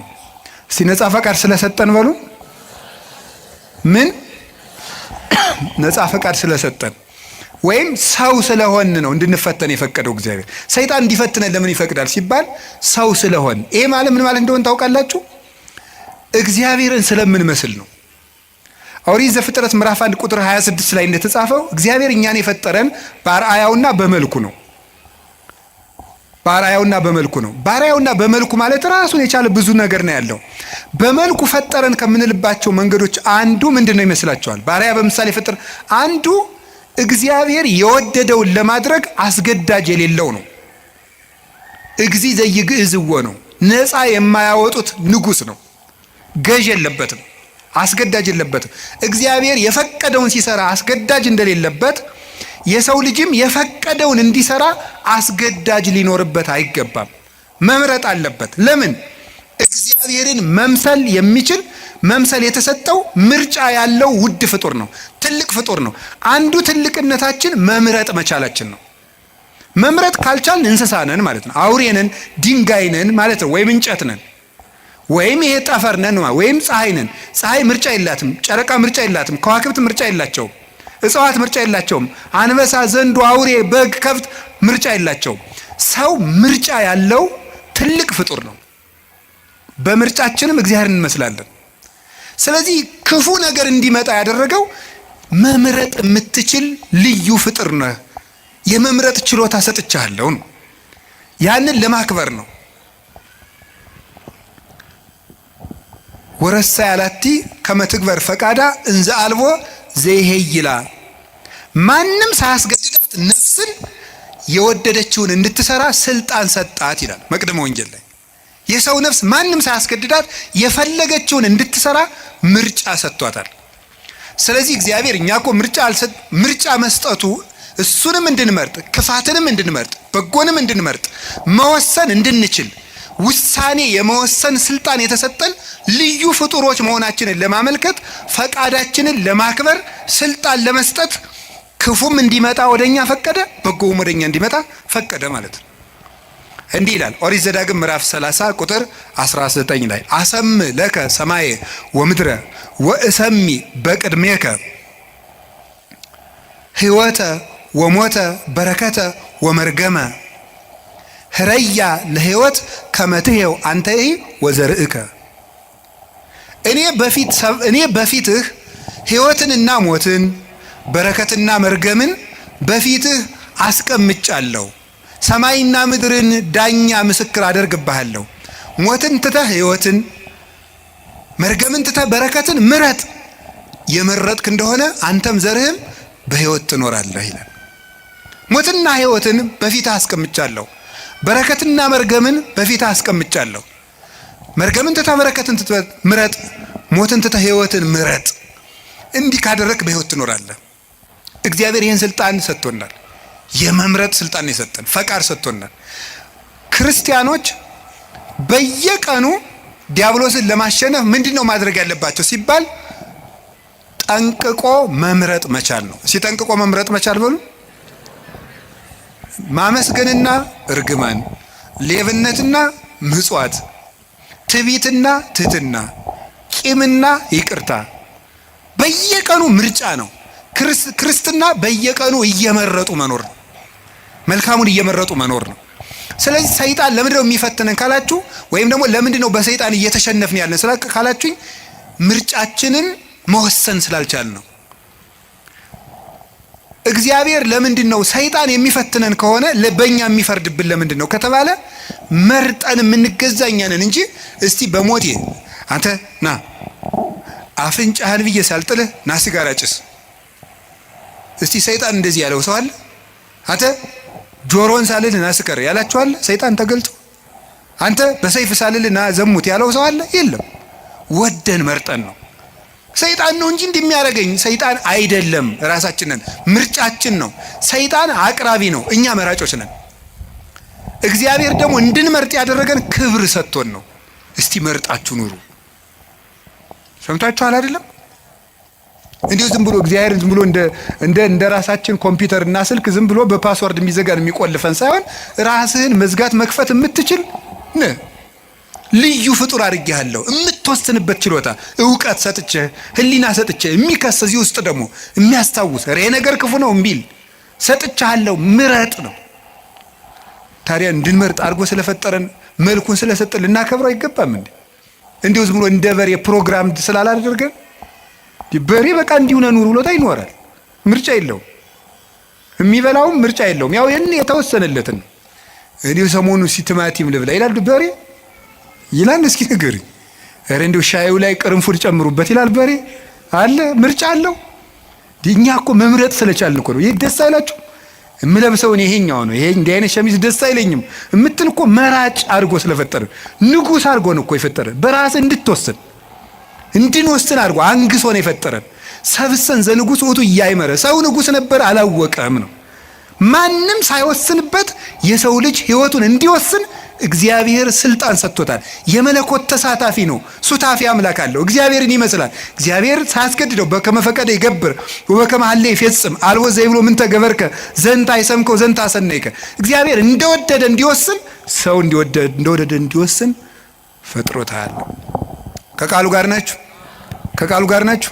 ስለዚህ አሁን ሁላችሁም ሰይጣን እኛን እየገዛን ያለ በምንድን ነው ካላችሁ ነፃ ፈቃዳችንን ተጠቅሞ እስኪ በሉ። አቤት እንዲያውም አንድ ቅዱስ ዮሐንስ አፈወርቅ የሚለዋል እንዴ ውብ ሴት ባየ ጊዜ እግዚአብሔርን ለምን ውብ አድርጎ ፈጠረ ትላለህ እንዴ ይላል። ታዲያ ምንድን ነው ማለት ያለብህ? የራስህን ፈቃድ ተቆጣጠር እንጂ እግዚአብሔር ለምን ውብ አድርጎ ፈጠረ ትላለህ እንዴ? ብረቱ ላይ ሄደህ እጅ ቢቆረጥ እግዚአብሔር ለምን ብረት ፈጠረ ትላለህ? ራስህ ባለማስተዋል ተቆርጠህ ማለት። ሰይጣንን የሚቀልድብን በምንድን ነው ካላችሁ በፈቃዳችን ነው። አሁንም ቢሆን በዚህ ዘመን የተሳሳቱ ስብከቶች አሉ። ሰይጣን ማንኛውም ሰው ላይ አለ የሚል ስብከት የለም። ሰይጣን ማንኛውም ሰው እየገዛው ነው፣ አይገዛውም። ነፃ ፈቃድህን ከተጠቀምክ ሰይጣን አይገዛችሁም። ፈቃድ እኔ ሰይጣንን አለ ይሁን ምን አለ መሰላችሁ? ቅዱስ ያዕቆብ ሲናገር ያዕቆብ ምዕራፍ 4 ቁጥር 4 እስከ 6 ሲናገር ምን አለ? ኦሆ በልወ ለእግዚአብሔር እንብየ በልወ ለጋኔን ወይርቅ እምኔክሙ። እግዚአብሔርን እሺ በሉት ጋኔንን እምቢ በሉት ከእናንተም ይርቃል ይላል። እግዚአብሔርን እሺ በሉት ጋኔንን እምቢ በሉት ከእናንተም ይርቃል። ሰይጣንን እምቢ በማለት ማራቅ ይቻላል። አልፈልግም በማለት በፍላጎታችን ሰይጣንን አለማቅረብ እንችላለን። በፍላጎታችን የእግዚአብሔር መሆን እንችላለን። የእግዚአብሔር መሆንም ፈቃድ ነው። አሁን አንድ ሰው ይላል እንዲሁ እግዚአብሔር እንዲሁ ጥሩ ሰው ቢያደርገኝ ይላል። እንዴ የወራችሁ እንዴ ሰው እኮ እንጨት አይደለም፣ በግድ አይጠረም። ፈቃድ ያለው ፍጡር ነው። አስፈቅዶ ነው የሚያድነህ። እንዲሁ እግዚአብሔር ሌሊቱን ሙሉ እንደው እንዳልተኛ ቢያደርገኝ አያደርግም እያልኳችሁ ነው። አያደርግም። ወደ መርጠህ ነው ማድረግ። ለምን ያስገድዳል እግዚአብሔር? እንደ እግዚአብሔር ለምን ፈቃዱን ያጋጫል? ፈቃድ ሰጥቶ እንደገና ለምን ያስገድዳል? እንዲሁ እግዚአብሔር ዓለሙን ሁሉ ጥሩ ቢያደርገው ምን ችግር አለ? አያስገድድማ። ነፃ ፈቃዱንሳ እንደዚህ አድሮ ከቃሉ ጋር ናችሁ። እግዚአብሔር ከሁላችን ጋር ይሁን። ስለዚህ እግዚአብሔር እንድንፈተን ያደረገን በምንድን ነው? ነፃ ፈቃዳት። ክርስቲያን ማለት በየቀኑ እየመረጡ መወሰን ማለት ነው። ክርስቶስ የሚወደውንና ለራስ የሚጠቅመንን ነገር መወሰን ነው። ውሳኔያችሁ ላይ ከተጠነቀቃችሁ ሰይጣንን ድል መንሳት ይቻላል ከእግዚአብሔር ቸርነት ጋር ማለት። እንዲሁ ይህን ስፖርት ጌታ ሆይ እንዲሁ ይህን ስፖርት አላቀኝ ትላላችሁ አትሉም? ትላለህ። እስኪ ስለ ስፖርት አላቀኝ ብሎ የጸለየ እስኪ ትላላችሁ? እንዲሁ ይህን ጂም የሚባል የሚዘጋ አምላክ ብሎ የሚያውቃለ? ለምንድን ነው ደስ ብሏችሁ የምትሰሩት? ስትራፖ እየያዛችሁ ደረቱ ጋር እየያዛችሁ ለምንድን ነው ያን የምትሰሩት? ለውጡን ስለምታስብ ደስ ብሎ ነው የምትሰራው። ጥንካሬ ስላለ ነገ ጠንካራ ሆናለሁ በደንብ ቶሎ አላረጅም እያላችሁ አይደል የምትሰሩት? ጎባጣ አልሆንም ቀጥ ብዬ እሄዳለሁ እያላችሁ ነው የምትሰሩት እኮ ማለት ነው። ስለዚህ እንደሚያጠነክር አውቀህ ነው። ነፍስህም እንደዚያው የራሷ ማጠንከሪያ አላት። ነፍስን የሚያጠነክራት ምንድን ነው ካላችሁኝ? መከራ ነው የሚያጠነክራት። ወምንዳቤ አርሃበሊተ ሰፊ ልቡና የሚገኘው ከመፈተን ነው። ተፈትኖ የማያውቅ ሰው አትንኩ ባይ ነው። ከሰው ጋር መኖርም አይችልም። ስለዚህ እግዚአብሔር ከመከራ የተነሳ አሰፋልኝ ያለ ቅዱስ ዳዊት ለዚህ ነው። መከራ ትዕግስትን እንዲያደርግ ትዕግስትን ተስፋን እንዲያደርግ እናውቃለን። ተስፋ ደግሞ አያሳፍርም ይላል ቅዱስ ጳውሎስ። መከራ ትዕግስትን ያደርጋል። ትዕግስት እንድናገኝ ብርቱ እንድንሆን። የሰው ልጅ እንደ አትክልት ነው። አረጋዊ መንፈሳዊ እንደሚናገረው አትክልት በፀሐይ ብቻ ማደግ አይችልም፣ ይደርቃል። በዝናብ ብቻ ማደግ አይችልም፣ ሽባ ይሆናል። ስለዚህ ዝናቡ ያበቅልና ያሳድገዋል፣ ፀሐዩ ያበስለውና እንዲያፈራ ያደርጋል። ስለዚህ ሐሩሩን መከራ አድርጉት፣ ዝናቡን ደግሞ የእግዚአብሔር ቸርነት አድርጉት። ሰው ሁልጊዜ ቸርነቱን ብቻ ቢያደርግለት መከራ ሳይመጣበት ብቻ ቢጠብቀው የሰው ልጅ ልፍስፍስ ይሆናል፣ ሰነፍ ይሆናል። ዝም ብሎ መከራ ብቻ ቢመጣ ደግሞ ተስፋ ይቆርጣል። ስለዚህ እግዚአብሔር ምን ያደርጋል? ሰው አትክልት ነውና አትክልቱን ለማሳደግ ከመከራውም ጥቂት ጥበቃውንም ሳያቋርጥ ሁለቱንም እንዲፈራረቁ ያደርጋል። ክረምትና በጋን አላቋርጥም ብሎ ለኖህ የነገረው ይሄን ነው። ክረምትና በጋ መፈራረቃቸው ክረምት ብቻ በጋ ብቻም አይደለም። ክረምትም በጋም የራሳቸው ጥቅም አላቸው። በጋ መከራ ነው፣ ክረምት ደግሞ ቸርነት ነው። ሁለቱም ደግሞ ተፈራርቀው ይተረጎማሉ ተለውጠው። ስለዚህ እግዚአብሔር እንደዚህ የሚያደርገው ለምንድነው ሳለ እንድንበስል ከመመከራ ለሃይማኖትክሙ ቅዱስ ጴጥሮስ እንደተናገረ ወርቅ የሚጠነክረው በመከራ ነው፣ ተፈትኖ ነው የሚጠነክረው። እኛም ጠንካራ ክርስቲያኖች እንድንሆን ስለሚፈልግ ክፉ ነገር ወደኛ እንዲመጣ ያደርጋል። ከቃሉ ጋር ናችሁ? እግዚአብሔር ከሁላችን ጋር ይሁን። ገበሬ እንዴት እርሻ እንደሚያስለምዱ ብታውቁ ተመስገን ነው። እኔ ገጠር ስላደኩኝ አባቶች ልጁን ቁጥቋጦ ለማስተማር አጋብ የሚባል እሾህ አለ። እጁን ያስጨብጠዋል። እሾሁን ነው የሚያስጨብጠው እኮ ያዘው ይለዋል። ከዚህ በኋላ ምን ይሆናል? መጨረሻ ላይ በቃ ምንም ነገር እልፍ የማይበሳው ይኖረዋል ማለት ነው። ወታደሮችን እንዴት እንደሚያሰለጥኗቸው ታውቃላችሁ አይደል? የታየኸው መጽሐፍ ቅዱስ ነግሮኝ ነው እንጂ እኔ ወታደር አላየሁም። ክርስትና ከተመሰለባቸው ምክንያቶች አንዱ ምንድነው? ወታደርነት፣ ውትድርና ነው፣ አርበኝነት ነው ያን የወከለው።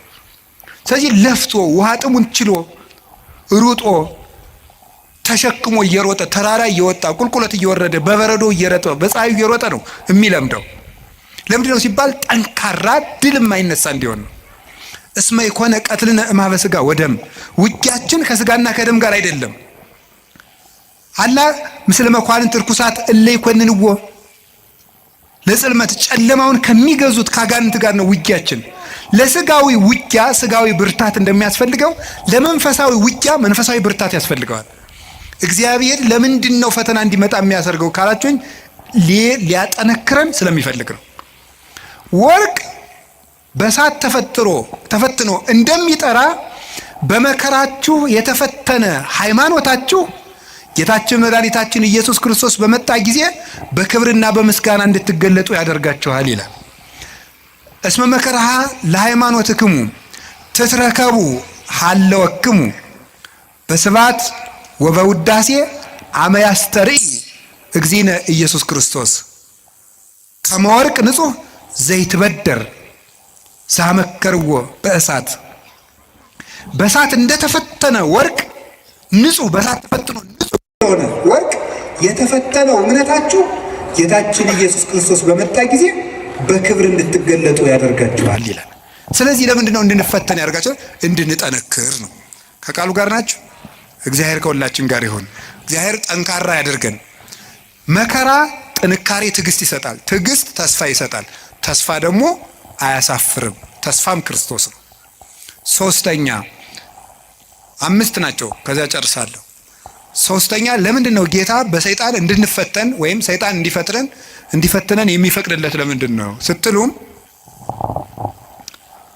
ክርስቶስን እንድንመስል ነው። ክርስቶስን እንድንመስል ነው። ጌታችን መድኃኒታችን ኢየሱስ ክርስቶስን እንድንመስለው እንፈተናለን። ክርስቶስን መምሰል እምከመ አርአይነ ሕማመ ምስሌሁ ንኤሪ ክብረ ምስሌሁ።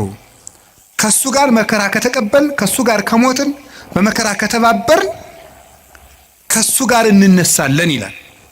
ሕማምነ ዘለሰዓት ክብረ ወስብሐተ አፈድፍዶ ይገብር ለነ። የጊዜው መከራችን የዘላለም ክብርን አብዝቶ ያደርግልናልና ይላል ቅዱስ ጳውሎስ። የጊዜው መከራችን የሚለውን ፊሊጎስ የተባለ ሊቅ የሰዓት መከራችን ብሎ ያነባዋል።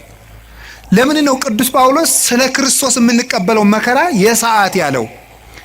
እድሜ ዘመናችን ሁሉ የምንቀበለውን ፈተና ለምንድን ነው የሰዓት ፈተና ያለው ይልና ዓለም ከተፈጠረ ጀምሮ እስከሚያልፍ ድረስ የተፈጠረ የሰው ልጅ ሁሉ የሚቀበለው መከራ በመንግስተ ሰማያት ከሚያገኘው ደስታ አንጻር በጣም ትንሽ ነው። ያንዳችን ብቻ አይደለም። አዳም ከተፈጠረ ጀምሮ ዓለም እስከሚጠፋ ያለው በአጠቃላይ የሰው ልጅ የተቀበለው መከራ በሙሉ ቢደመር መንግስተ ሰማያትን ለደቂቃ አይቶ የመደሰትን ደስታ ያህል እንኳን ሊሆን አይችልም። ለደቂቃ እንኳን አይቶ የመደሰትን ያህል ንጽጽሩ ገብቷችኋል? መንግስተ ሰማያት እንዴት ያለች ውብ እንደሆነች ብታውቁ በእውነት ማለት እኔም አላውቃትም። በመጽሐፍ መንግስተ ሰማያት እንደው ምን አይነት ናት ሲባል ቅዱስ ዮሐንስ አፈወርቅ ኩሉ ክብራ ለወለተ ንጉሥ አስየቦን ይላል። እሺ የንጉሥ ልጅ ሀብቷ ስንት ነው? እስኪ የሚነግረኝ የንጉሥ ልጅ ሀብቷ ስንት ነው? ወይም የንጉሥ ልጅ ሀብቱ ስንት ነው? ስትልኝ የንጉሥ ልጅ ሀብቱ ስንት ነው? ሁሉ ቤተ መንግስቱ ሁሉ የሱ ነው ነው። አረ እንደዚህ አይባልም፣ ዲሞክራሲ ነው እንዳትሉ ደግሞ። የንጉሱ ሁሉ የነሱ ነው ነው ያልኩኝ ነው። የንጉሥ ልጅ የንጉሱ ሁሉ የነሱ ነው። የንጉሱ ሁሉ በዚያ መስሎ ምን ማለት ነው? መንግስተ ሰማያት ሀብቷ ምን ያህል ነው ብትል የእግዚአብሔር ሀብት ሁሉ ነው ሀብቷ ይላል። ለምሳሌ አሁን እዚህ የማስተማር ጸጋ ያለው አለ፣ የመምከር ጸጋ ያለው አለ፣ የመቀደስ ጸጋ ያለው አለ፣ ብዙ ጸጋ አለ፣ የመጻፍ ጸጋ ያለው አለ፣ ብዙ አሁን ተመልከቱ፣ በምድር ላይ ጸጋ ልዩ ልዩ ነው። ሁሉም ሰው እኩል ጸጋ አይኖረውም። መንግስተ ሰማያት ግን ሁሉም ሀብት ለሁሉም ሰው አለው ነው። መንግስተ ሰማያት የሌለ ነገር የለም። የሌለ ቢኖረን የሚልንለው ነገርም የለም። አሁን እዚህ ውስጥ ቢኖረን የምንለው በጣም ብዙ ነው። ጤና ያለው ሀብት ያለው ደግሞ እንጃ ምን እንደሚመኝ ብቻ ቢኖረኝ የሚለው ሁሉም አለው። መንግስተ ሰማያት ውስጥ ይሄ ቢኖረኝ ኑሮ የማታስብል ሙሉ ሀገር ናት ነው። ሙሉ ደስታ የሚገኘው መንግስተ ሰማያት ነው። ስለዚህ ብዙ ደስታ ለማግኘት ከክርስቶስ ጋር እንፈተናለን ነው። ከክርስቶስ ጋር እንፈተናለን። ሱታፌ አምላክ ነው። ሱታፌ አምላክ ነው። ክርስቶስን የምንመስለው አንዱ በመከራው ነው። ዓርብን ከመሰል እሁድን መስለን እንውላለን ነው። ዓርብ አብረነው ከተሰቀል እሁድ አብረነው ብርሃን እንለብሳለን። በክርስቶስ የምናምነው ትንሣኤውን ብቻ ሳይሆን ስቅለቱን ጭምር ነው። መቼም ዓርብን ትቶ እሁድን ብቻ የሚያምን ክርስቲያን የለም። ዓርብንም እሁድንም የምናምን ከሆነ እሁድ ትንሣኤውን ደስ የሚለን ከሆነ ስቅለቱንም መውደድ አለብን። እንደዚያ ከሆነ እንደ ዓርብ ውሎው እንሰቀላለን፣ እንደ እሁድ እንነሳለን። ማንም ይሰቅለን? የገዛ ስጋችን ይሰቅለናል፣ ዘመዶቻችን ይሰቅሉናል፣ ዓለም ትሰቅለናለች፣ ጋኔን ይሰቅለናል፣ ጥቅማቸው የተነካባቸው ሰዎች ይሰቅሉናል። ብዙ ስቅላት አለው። ስቅላት ማለት በችንካር መቸከል ላይሆን ይችላል። ከክፉ ሰው ጋር መኖርም መስቀል ነው። እሱም ራሱ መስቀል ነው። ስድብ መቻል ራሱ መስቀል ነው።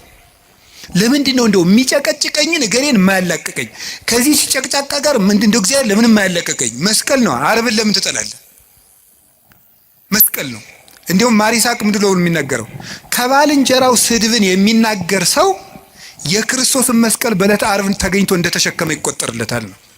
ስድብ የሚታገሰው ባልንጀራው ሲሰድበው ዝም ብሎ የሚሄድ ሰው እንግዲህ ክርስቶስ ክንድ ሙሉ ችንካር ከታገሰ የወንድምህን የሚጠሉትን አይሁድ ችንካር ከታገሰ የወዳጅህን ስድብ እንዴት አትታገስም ነው። እንዲያውም ቅዱስ ዮሐንስ አፈወርቅ የሚለው ወዳጆች ጠላቶቻችሁን ውደዱ ብሎ ቢያዘን ወዳጆቻችንን ጠልተን እንዲያው ምን ይበጀን ይሆን ይላል። ጠላቶቻችሁን ውደዱ ብሎ አዘዞን፣ ወዳጆቻችንን ጠልተንማ ምን እንመልስለታለን ይላል። እስቲ እግዚአብሔር ያሳያችሁ።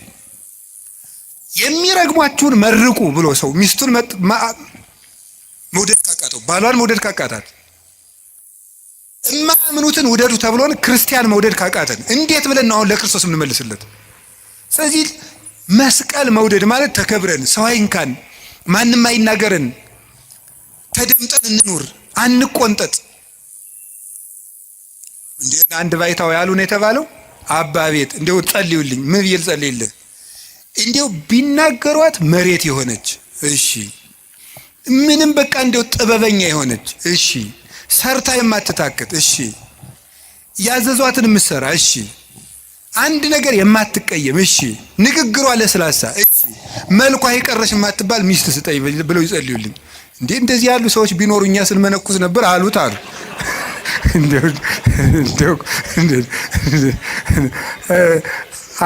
እንደዚህ አሉት ይባላል። እንዴ እኮ ይገርማል እኮ።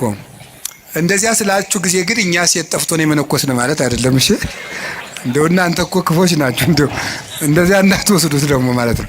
እንደዚያ ሳይሆን ምን ማለት የመሰላችሁ ይውላችሁ በቃ እንደው ምድር የሆነ እንደው ትንፍስ ማይል እንደ የተደላደለ ሰው ስጠኝ መድኃኒዓለም ይላል። ተው እንጂ እንደዚያ ያለ ሰው የሚገኘው ገነት ስትገባ ነው። የለም እንደዚህ ያለ ሰው እወቁት ነው። አውቀን መግባት አለብን። በተኩላ መካከል እልካችኋለሁ ነው ያለ። በምን መካከል ነው? እንዴ ይገርማችኋል እኮ በበግ መካከል እልካችኋለሁ እኮ አይደለም፣ በተኩላ መካከል ትኖራላችሁ ነው ያለ። አሰሪ ተኩላ ሊሆን ይችላል፣ ሚስት ተኩላ፣ ባል ተኩላ፣ ተኩላ ልጅም ሊኖረን ይችላል፣ ተኩላ ቄስም ሊኖር ይችላል፣ መነኩሴም አባም ይኖራል።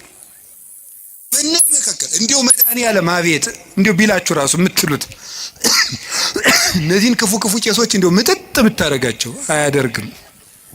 በተኩላ መካከል ኑር ብለዋል። ኑር በምን መሃል ነው? በተኩላ መሃል ነው የምንኖረው። እንዲሁ ጌታ ሆይ ቸር አባት ስጠን፣ እነዚህን ክፎች አጥፍተን። አያጠፋም። እስከ ዓለም ፍጻሜ መናፍቅም አይጠፋም፣ ሌባም አይጠፋም፣ ሙዳይ ምጽዋት ገልባጭም አይጠፋም፣ ጉቦኛም አይጠፋም፣ ወንበዴም አይጠፋም፣ ዘረኛም አይጠፋም። ተኩላም አለ፣ በግም አለ ክርስቶስ እስከሚመጣ ድረስ። ይሄንን አውቃችሁ ዓርብ አብረነው መዋል፣ እሑድ አብረነው ትንሣኤውን ማክበር። እስኪ ዓርብም አብረን እንውላለን በሉ። እሺ እሑድም አብረን ደስ ይለናል በሉ እንጂ። ዓርብ አብረነው እንቀበራለን በሉ። እሑድ አብረነው እንነሳለን። እስቲ ዓርብን ተወዷታላችሁ? ስቅለትን ተወዷታላችሁ? በጣም ጥሩ። ዓርብን ዓርብ እኮ ስቅለት እኮ ገነት የተከፈተበት፣ ዲያብሎስ የተሻረበት፣ ካሳ የተካሰበት፣ ቤዛችን ኢየሱስ ክርስቶስ ለኛ ቤዛ አስታራቂ ብሎ ስጋውን ቆርሶ ደሙን አፍሶ የሰጠበት፣ ማእከለ ሰማይ ወምድር ሆኖ ምድርና ሰማያትን በሙሉ የቀደሰበት ቀን ነው። ዓርብን ከወደዳችሁት ከጎረቤትም ከልጅም ከቤተሰብም ከዚህ ዓለም ሲስተምም ከባለስልጣንም ከምንም የምንቀበለው መከራ ሁሉ ዓርብን መሳተፍ ስላለብን ነው። ክርስቲያኖች ይሄንን ሱታፌ ሊያመልጠን አይገባም።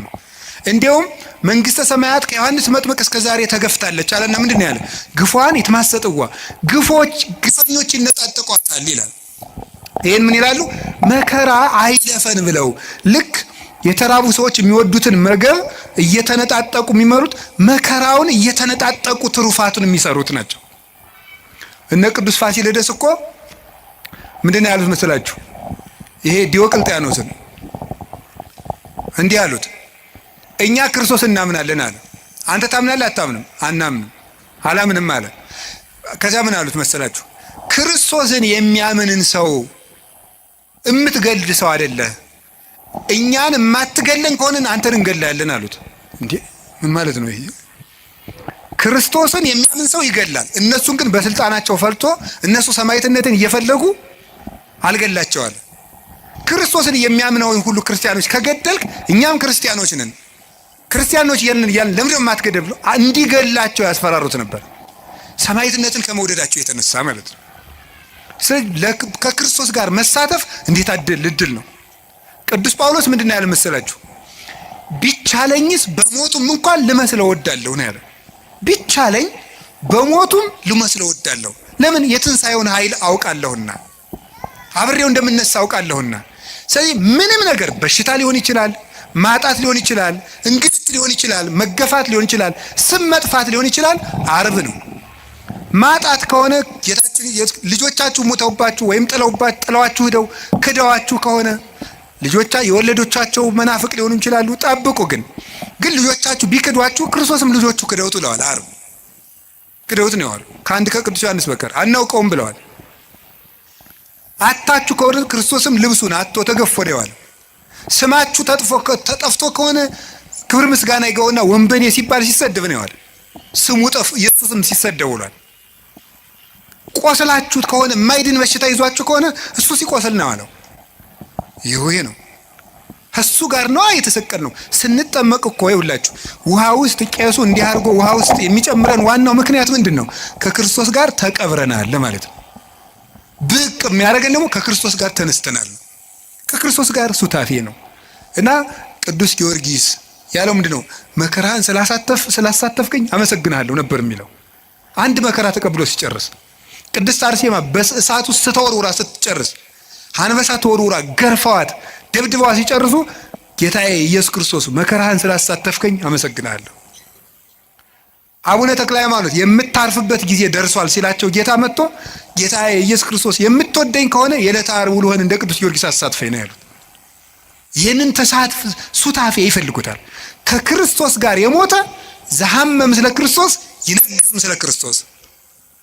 ከክርስቶስ ጋር የታመመ ከክርስቶስ ጋር ይነግሳል ይላል ርቱዕ ሃይማኖት። ይህንን ለማድረግ ነው ጌታ መከራ እንድንቀበል ያደርገን። መከራውን አሳትፎ ትዕግስቱን አድሎ ትንሣኤውንም ያድለን መድኃኔዓለም። አራተኛ ነው ሶስተኛ ነው? አራተኛ ዲያብሎስ አቅም እንደሌለው ለማሳየት ነው እንዲፈትነን የሚፈቅድለት። ምንድን ነው ያልኳችሁ? በሉ እንጂ አይዟችሁ። ምን እንደሌለው ለማሳየት ነው? አቅም እንደሌለው ለማሳየት ነው። ዲያብሎስ አቅም የሌለው ደካማ መሆኑን ለማሳየት ነው። አቅም የለውም። የማቴዎስ ወንጌል ምዕራፍ 16 ቁጥር 19 ላይ ሲናገር ቅዱስ ጴጥሮስም ይሎታል፣ አንተ አለት ነህ፣ በአንተ አለትነት ላይ ቤተክርስቲያኔን እሰራታለሁ ብሎታል። አንተ አለት ነህ፣ በአንተ አለትነት ላይ ቤተክርስቲያኔን እሰራታለሁ አለና ምን የሲኦል ደጆችም ምን አይሏትም ነው ያለው? አይችሏትም። የሲኦል ደጆች ማለት ነው የገሃነም ደጆች አይችሏትም። ወደ ገሃነም የሚወስዱ በሮች የተባሉት አጋንንት ናቸው። በበር በኩል ወደ ቤት እንደሚገባው ወደ እሳት ቤት የሚወስዱ አጋንንት ናቸው። እነዚህ ቤተክርስቲያንን መቋቋም አይችሉም ነው። ቤተክርስቲያን ዲያብሎስ ሁሉንም አቅም ቢጠቀም ከክርስቶስ ቤተክርስቲያን በታች መሆኑን ለማሳየት ነው። ዲያብሎስ የክርስቶስን ቤተክርስቲያን ለማጥፋት ያልተጠቀመው ነገር የለም። ሁሉንም ነገር ያለውን ነገር ተጠቅሟል። ክደትን ተጠቅሟል። ናሪዎስን፣ ንስጥሮስን፣ ነሊዮንን ሌሎችንም ተጠቅሟል። ክደትን ተጠቅሟል። ስም ማጥፋትን ተጠቅሟል። ዱላን ተጠቅሟል። 12ቱን ሐዋርያት በዱላ ፈትኗቸዋል።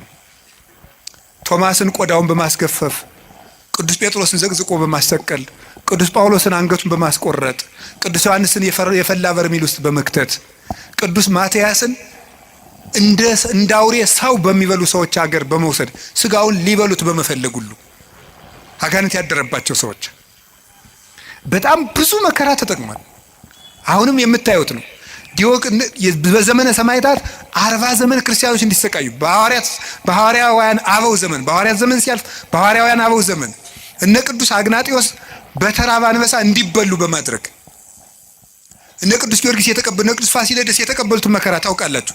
እነ ቅዱስ መርቆሬዎስ በብረት ምጣድ እየተጠበሱ ከውሻ ጋር ምግብ ሰጥተዋቸው አስርበው ሰንብተው ውሻውንም አስርበው ሰዎቹንም አስርበው ክርስቲያኖችን ሰንብተው ከውሻው ጋር ምግብ አቅርበው ሊበሉ ሲሉ ውሻው እንዲነክሳቸው በማድረግ ተነክሰው እጃቸውን ሲሰበስቡ ሰው እንዲስቅባቸው በማድረግ እናንተ ለኳስ የምትሰበሰቡበት ስታዲየም በዘመነ ሰማዕታት ጊዜ ክርስቲያኖች ሲሰቃዩ እያዩ ለመሳቅ የሚሰበሰቡ ሰዎች ይሰበሰቡ ነበር። ሲሰቃዩ ያሉ ለመሳቅ ያ ሁሉ ነገር ተደርጓል። በክርስቲያኖች ላይ ያልተደረገ ገደል ውስጥ ወርውረዋቸዋል። ከአንገታቸው ድንጋይ እያሰሩ ባህር ውስጥ ጥለዋቸዋል። በመጋዝ እኩል ቀኝ እጅና ቀኝ እግር ግራጅና እግር አንድ ላይ እንዲሰነጠቁ ተደርገዋል። መሬት ላይ ተጋድመው ቀስ ቀስ እየተደረጉ በመጥረቢያ ተቆርጠዋል። እነ ቅዱስ ቶማስ ዘመራስ ደግሞ 22 ዓመት ይችን ቆርጠው አንድ ቀን ቆርጠው ወስደው ያጤሳሉ። አንድ ቀን መሞት እኮ መታደል ነው። የቀረችውን ቆርጠው ደግሞ 22 ዓመት እየቆረጡ ሰውነቱን ለጣዖት አጢሰውታል። ይሄን ሁሉ ተጠቅሟል ቤተክርስቲያን ላይ። በዘመነ ሰማዕታት ይህ ሁሉ አለፈ። አባቶቻችን ስም በማጥፋት የጳጳሳትን ስም በማጥፋት የሊቃውንትን ስም በማጥፋት ለምሳሌ ቅዱስ አትናቴዎስን ሰውን እጁን ቆርጧል ብለውታል። ቅዱስ ቄርሎስን ሰው አስገድሏል ብለውታል። ቅዱስ ጢሞቴዎስን አንዲት ሴተኛ ዳሪ የሐሰት ምስክር አምጥተው ወልዶብኛል እንድትል አድርገዋል። ከኔ ወልዷል ብላ እንድትመሰክር ሳታውቀው እኮ ነው። ጢሞቴዎስ የሚባለው ጳጳስ ከኔ ወልዷል በይ ተባለች። አይሺ አለች ተጠርታች። አንደኛው ሊቀ ጳጳስ መጣና እኔ ጢሞቴዎስ ነኝ ብሎ ስለማታውቀው እኔ ጢሞቴዎስ ነኝ ካንቺ ወለድኩ? አዎ አለች። ሌላውን ሰው ነው ሌላውን ጳጳስ እንደ ስም በማጥፋት ሁሉንም ነገር አድርገዋል። የኛ ቤተክርስቲያንም የተጠቀመች የደረሰባት ታውቃላችሁ። በግራኝ ጊዜ የደረሰውን በዮዲት ጊዜ የደረሰውን የ40 ዓመት መከራ፣ ሚስዮናውያን ያደረሱት መከራ፣ በአፄ ሱስንዮስ የደረሰብን መከራ፣ በዘመነ መሳፍንት የደረሰብን መከራ፣ አሁንም ቤተክርስቲያን የምትቀበለው መከራ፣ የሁሉ ስቃይ ይደርስብን። ቤተክርስቲያን ስሟ ይጠፋል። ያሰኘው በታሪክ ይቀቅላታል። በታሪክ ጨቋይ ነበረች ይላታል። ያሰኘው ደግሞ ይገፋታል። ያሰኘው ይተቻታል፣ ያሰኘው ይሰድባታል፣ ያሰኘው ይበላታል፣ ያሰኘው ያመጽባታል፣ ያሰኘው ይዋሽባታል፣ የፈለገውን ያደርጋል። እግዚአብሔር ይመስገን ቤተክርስቲያን እስከዛሬ አለች። ምክንያቱም ዲያብሎስ ከእግዚአብሔር መንግስት በታች መሆኑን ለማሳየት የእግዚአብሔር መንግስት ደግሞ ማን ናት? ቤተክርስቲያን ናት። ቤተክርስቲያን የእግዚአብሔር መንግስት ናት። የዲያብሎስ ሁሉም አቅም የእግዚአብሔርን መንግስት መቃወም እንደማይችል ለማሳየት ነው። አሁን ዲያብሎስ ሁሉንም ይጠቀማል። ኃጢአትን ይጠቀማል፣ ፖለቲካን ይጠቀማል፣ ዘረኝነትን ይጠቀማል፣ ጭፈራውን ይጠቀማል፣ ሁሉን ነገር ይጠቀማል የእግዚአብሔር መንግስት ለማውጋት። የእግዚአብሔር መንግስት ግን ከዲያብሎስ ከሁሉም ውጊያ በላይ ነው። ሰውን ብትዋጋ ወይ ታሸንፈዋለህ ወይ ያሸንፋል። እግዚአብሔርን ብትዋጋ ግን ትጠፋለህ፣ ትሸነፋለህ እንጂ አታሸንፈውም ብሏል ቅዱስ ዮሐንስ አፈወርቅ። እግዚአብሔር ይህን ለማስተማር ዲያብሎስ ከሰው አቅም በታች መሆኑን ለማሳየት እንዲፈትነን ይፈቅድለታል። አንድ ነገር ግን ልንገራችሁ፣ ዲያብሎስ ቤተ ክርስቲያንን አያጠፋትም ማለት እኛ እንጠፋም ማለት እንዳይመስላችሁ። ቤተ ክርስቲያን ማለት ቅድስት የክርስቶስ አካል ናት። አሁን ለምሳሌ የኢትዮጵያ ኦርቶዶክስ ተዋሕዶ ቤተክርስቲያን ሁሉም ምዕመናን በሙሉ ቢያልቁ ቤተክርስቲያን ጠፋች አይባልም። ቤተክርስቲያን የምትባለው የህንድም፣ የሶሪያም፣ የአርመንም፣ ይችም የግብፅም ነው። እነዚህ ሁሉ ቢያልቁ የማትታየው ቤተክርስቲያን አለች። ሩጫቸውን የጨረሱት ያቺ ቤተክርስቲያን አለች። ቤተክርስቲያን አጠፋም ማለት ይሄንን የሚያመለክት ነው። እና ቤተክርስቲያን አጠፋም የሚባለው በዲያብሎስ ሐሳብ ሳይሸነፉ የእግዚአብሔርን ሐሳብ አገልግለው የሚሞቱ ወዳጆቹን ሲመለከት የሚናገር ነው። ለኛ ሲሆን ደግሞ እናንተም ከፈቀዳችሁ ነፃ ፈቃዳችሁን ከተጠቀማችሁ ዲያብሎስ ከናንተ በታች ነው ለማለት ነው። ከማን በታች ነው? በሉ ንገሩኝ እንጂ ከማን በታች? ከዲያብሎስ በታች ነው። ከዲያብሎስ በታች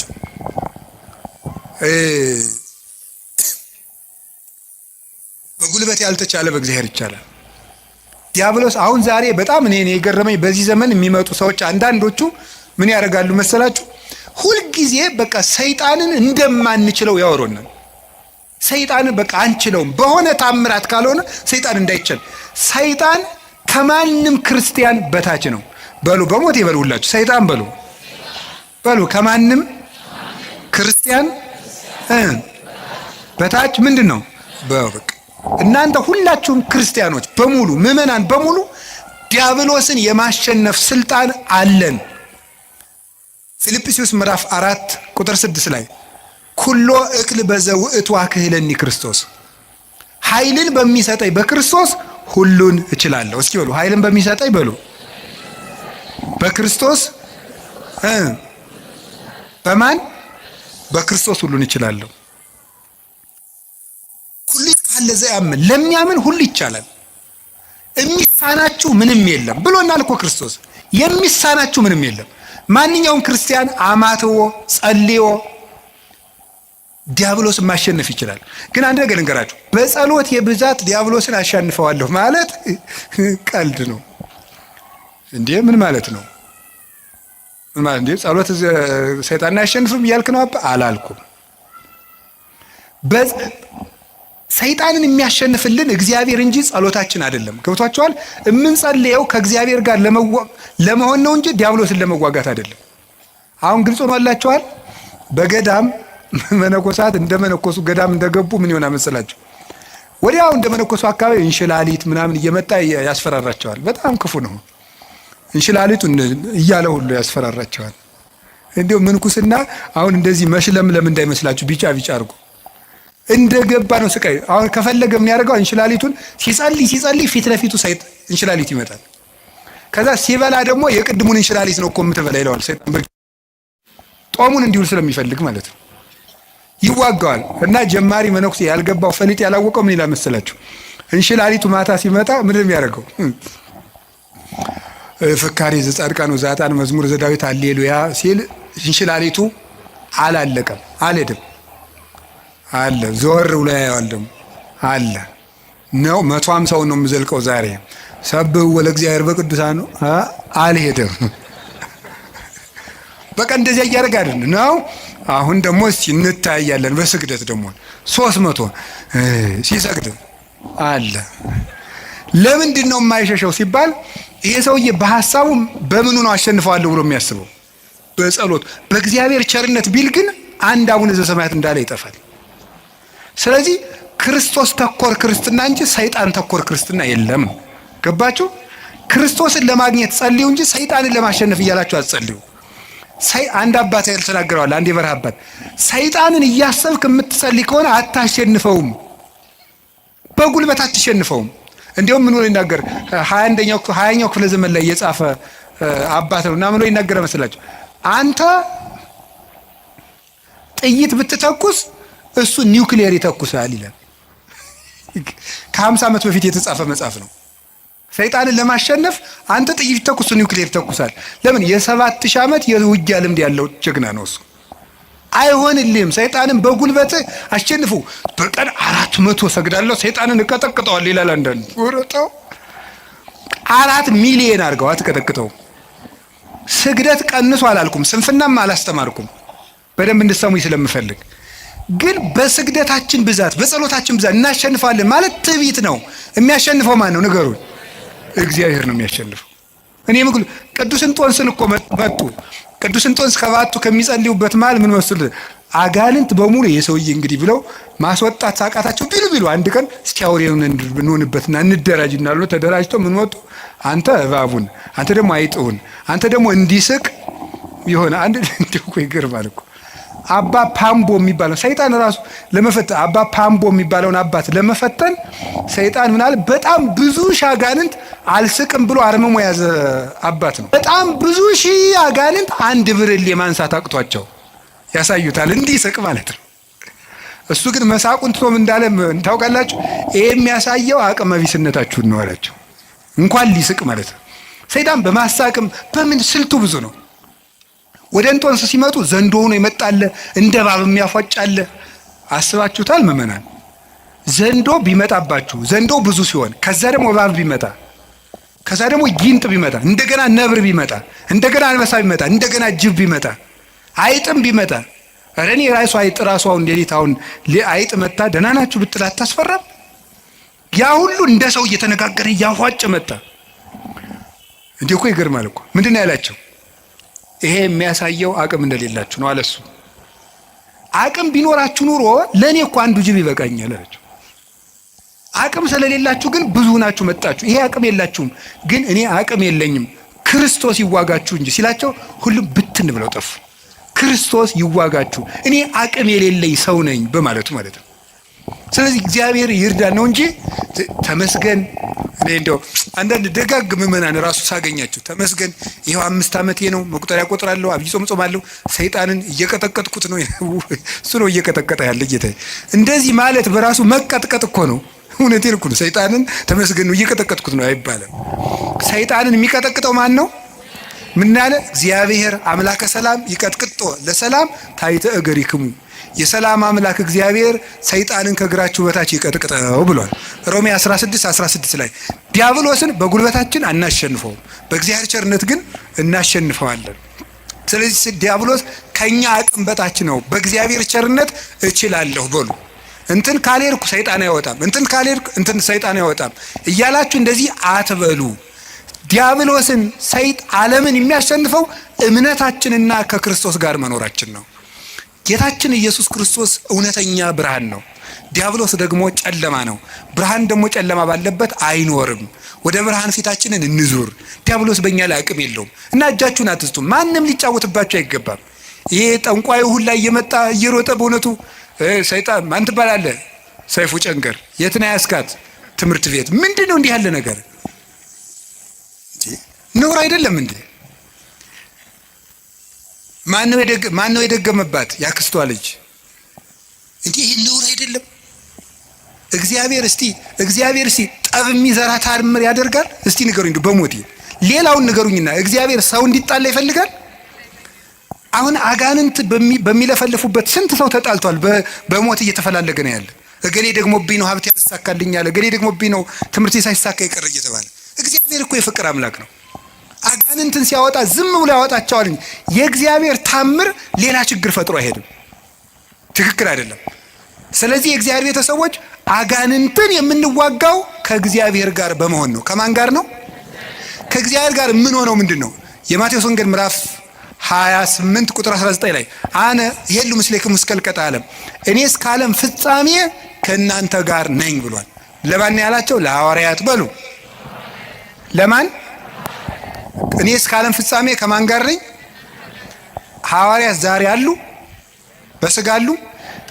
በእናንተ ቤተ ክርስቲያን እኖራለሁ እያላቸው ነው። ስለዚህ ከእግዚአብሔር ጋር ለመኖር ቤተ ክርስቲያን ውስጥ አትጥፉ። እንዲያው ንገራችሁ እንዲያው ሰይጣን የሚያስለቅቅ ጸበል የትኛው ነው? የዮሐንስ መጥምቅ ይሻላል። አቡነ ተክለ ሃይማኖት ጥሩ ናቸው አሉ። የሚካኤል ነው ጥሩ። የትኛውም ቤተ ክርስቲያን ውስጥ አጋንንት ይሸነፋል። እስኪ በሉ የትኛውም በሉ። ቤተ ክርስቲያን ውስጥ ማን ይሸነፋል? አጋንንት ይሸነፋል። ከቤተ ክርስቲያን ጋር ህብረት ይኖራችሁ። ሚካኤል ከሆነ ደብራችሁ ሚካኤል ጋር ህብረት፣ እዚያው ሁኑ። እዚያው ክርስቶስ አለ። ገብርኤል ከሆነ እዚያው ህብረታችሁ፣ እዚያው ህብረታችሁ ውስጥ አትነጠሉ። የክርስቶስ ህዋስ መሆናችንን ጠብቁ። ክርስቲያን የክርስቶስ ህዋስ ነው። ህዋሱ የሚበሰብሰው ከአካሉ ተቆርጦ ሲጣል ነው። ካልተቆረጥን እኛን የሚነካን የለም። ህዋሱ ቤተ ክርስቲያን አካሉ ናት። ክርስቶስ ራስ ነው። እኛ ደግሞ ይህች ጣት ናት። እችን ጣት ምስጥ የሚበላት ተቆርጣ ስትወድቅ ነው። ከአካሏ ጋር ከኖረች የሚነካት የለም። ቤተ ክርስቲያን የክርስቶስ አካል ናት። ከቤተ ክርስቲያን ጋር ህብረት ካለን ዲያብሎስ እኛን መንጠቅ አይችልም። እግዚአብሔር ከሁላችን ጋር ይሁን። የመጨረሻው አምስተኛው እግዚአብሔር ለምን ሰይጣን እንዲፈትነን ይፈቅድለታል? አምስተኛው ከፈተናው ስለምናተርፍ ነው። እስኪ በሉ ድገሙ። ስለምናተርፍ ወይም ደግሞ ምን ስለምናገኝበት ይመስላችኋል? ጸጋ ስለምናገኝበት ማለት ነው። ጸጋ ስለምናገኝበት አንድ ሁለት ነገሮችን ልጠቁምና ልጨርስ እዚሁ ሀሳብ ላይ። ለምሳሌ እግዚአብሔር ዲያብሎስ ኢዮብን ልፈትነው ሲለው ምን አደረገው? ፈቀደለት? ከለከለው? በል ንገር እንጂ። ፈቀደለት። ምኑን ፈተነው? ገንዘቡን ጨረሰበት። ከዛ ቀጥሎ ምኑን ጨረሰበት? ልጆቹን ጨረሰበት። ከዛ ቀጥሎ ምኑን? አካሉን። ሶስቱንም ነው ያጣ። ገንዘቡንም አጣ። ሰው እኮ ገንዘብ ቢያጣ ልጆቹ ሰርተው ይሰጡታል። ልጅ ቢያጣ ራሱ ሰርቶ ይበላል። ኢዮብ ሶስቱንም ነው ያጣ። ልጅም አጣ፣ ገንዘብ የሚያመጣ ልጅም አጣ፣ ሰርቶ የሚኖርበት ጉልበትም አጣ። ሶስቱንም አጣ። ዲያብሎስ ያን ሁሉ ሲነሳው እግዚአብሔር ዝም አለ። መጨረሻ ላይ ግን ከ7 ዓመት ፈተና በኋላ እግዚአብሔር እጥፍ ልጅ፣ እጥፍ ከብት፣ እድሜም ጨምሮ ሰጠው ይላል። ማሪሳቅ ይላል እስመ እግዚአብሔር ሎቱ ስብሐት በእንተ ብዝኃ ጸጋሁ ያበዋ ለነፍስ ውስተ ኩሉ ጻዕረ ምንዳቤ። እግዚአብሔር ክብር ምስጋና ይግባውና ለነፍስ ስለሚሰጣት ብዙ ጸጋ ሲባል ሰውነትን ወደ ብዙ መከራ እንዲገባ ያደርጋል ይላል። እንድናተርፍበት ነው። ጸጋ እንድናተርፍ ነው። የመጀመሪያው ነፍሳችን እናተርፋታለን። ስጋችን እናተርፋለን። ምናልባት ከፈተና እንግዲህ እግዚአብሔር መሸለመኝ እንዳትሉ፣ ሽልማቱ ወይ ጊዜ ያለው ካልተሸለማችሁበት ደግሞ በነፍስ ሸልሟችኋል ማለት ነው። ይህን ነው መረዳት የሚገባው። ቅዱስ ጳውሎስ ታሞ ነበረ። ታሞ እግዚአብሔር አድነኝ አስተብቋይ ክወለ ጊዜ የስልሰ ጌታዬን 3 ጊዜ ፈውሰኝ አልኩት አለ። ከፍተኛ ራስ ምታትና ውጋት ነበረበት። ሌት እንኳን እየሰፋ ቀን ሙሉ የሚያስተምረው ቅዱስ ጳውሎስ ምንድነው ያለው መሰላችሁ? ጌታዬ ፈውሰኝ አለው። ምንድነው ያለው? ፈውሰኝ ሲለው ጌታ ምንድነው ያለው? ያክለከ ጸጋዬ ይበቃሃል አለው። ምን ይበቃል ነው ያለው? ጸጋዬ ይበቃል። የሰጠው ጸጋ ብዙ ነው አለው። ይሄንን ወስዶ ቅዱስ ባስልዮስ ዘቂሳርያ ምን አለ? ድዊው ጳውሎስ ድውያንን ይፈውሳል ይላል። ምኑ ጳውሎስ? ድዊው ጳውሎስ ህመም አለው። ግን የቅዱስ ጳውሎስ ራሱን ማዳን ሳይችል ይታመማል። ግን የጨርቁ ጫፍ ተቆርጦ ሲሄድ ሞት ይፈራዋል። የቅዱስ ጳውሎስን ልብሱን እኮ ሞት ይፈራዋል። ከጨርቁ ጫፍ ተቆርጦ ሄዶ ከሞተ ሰው ላይ ሲጣል ሙት ይቀሰቀስ ነበረ። ሞትን የሚሽር ስልጣን ያገኘው ታሞ ነው። መታመም ጸጋ ያሰጣል። ስለዚህ እግዚአብሔር ለምንድን ነው ሁሉ መከራ የሚያደርገው ሲባል እንድናተርፍበት ነው። እንድናተርፍ ስለሚፈልግ እግዚአብሔር ሰይጣን ሲፈትን ዝም ይለዋል። ባኮቴት በምስጋና በትዕግስት ከተቀበልነው ሁሉም ነገር ለትርፍ ነው። መንግስተ ሰማያትን እናተርፍበታለን። ደስታን እናተርፍበታለን። ኦርቶዶክሳዊነት ማለት መከራ ውስጥ ገብቶ ደስታን ማግኘት ነው። ክርስቲያን ሆናችሁ ደስታን ማንም እንዳይነጥቃችሁ የምትፈልጉ ከሆነ ሁልጊዜ ስታዝኑ ነው የምትኖሩት።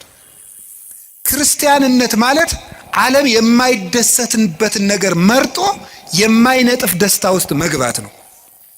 ያ የማይነጥፍ ደስታ ክርስቶስ ነው። እንዲህ አላቸው ሐዋርያትን፣ ወለፍስሐክሙኒ አልቦ ዘያህይደክሙ፣ ደስታችሁን የሚወስድባችሁ የለም አላቸው። ደስታችሁን የሚወስድባችሁ የለም አላቸው። ከዛ ዓይናቸው እንደሆነ አውጥተዋቸዋል፣ እጃቸውን ቆርጠዋቸዋል፣ ገርፈዋቸዋል፣ ከምኩራብ አውጥተዋቸዋል፣ የፈላ እሳት ውስጥ ጥለዋቸዋል፣ ወርውረዋቸዋል፣ ደብድበዋቸዋል፣ ከበሬ ጅራት ቋጥረው ጎትተዋቸዋል። እንደዚያ ከሆነ ደስታችሁን የሚወስድባችሁ የለም የሚላቸው ለምንድን ነው? ደስታቸው ማን ስለነበረ ነው? እኔን የሚወስድባችሁ የለም ነው። በልብስ ልደሰት ብትል ልብስን ወይ ሰዎች ይወስዱታል፣ ወይም የተሻለ ልብስ አሰፍተው የሚመጡ ሰዎች ያስቀኑና በአንተ ልብስ መደሰት ታቆማለህ። በጤና ብትደሰት ሲያምህ ይከፋል። በመልክ ብትደሰት ስታረጅ ይከፋል። በሚስታችሁ ብትደሰቱ ስትሞት ይከፋችኋል። በባል ብትደሰቱ ሲሞት ይከፋል። ቅዱስ ጎርጎርዮስ እንደተናገረ በሀብት ብትደሰቱ ስታጡት ትከፋላችሁ። በሹመት ብትደሰቱ ስትሻሩ ይከፋችኋል። በክርስቶስ ብትደሰቱ ግን ማንም አይወስድባችሁ። እሱን ማን ይነጥቀናል? ሁሉ ይወሰዳል። የማይወሰድ ሀብት ክርስቶስ ነው። ስለዚህ ቅዱስ ጳውሎስ ምን አለ? እላችኋለሁ በክርስቶስ ደስ ይበላችሁ አለ። እላችኋለሁ በማን ደስ ይበላችሁ አለ? ደግሜ እላችኋለሁ በክርስቶስ ደስ ይበላችሁ አለ።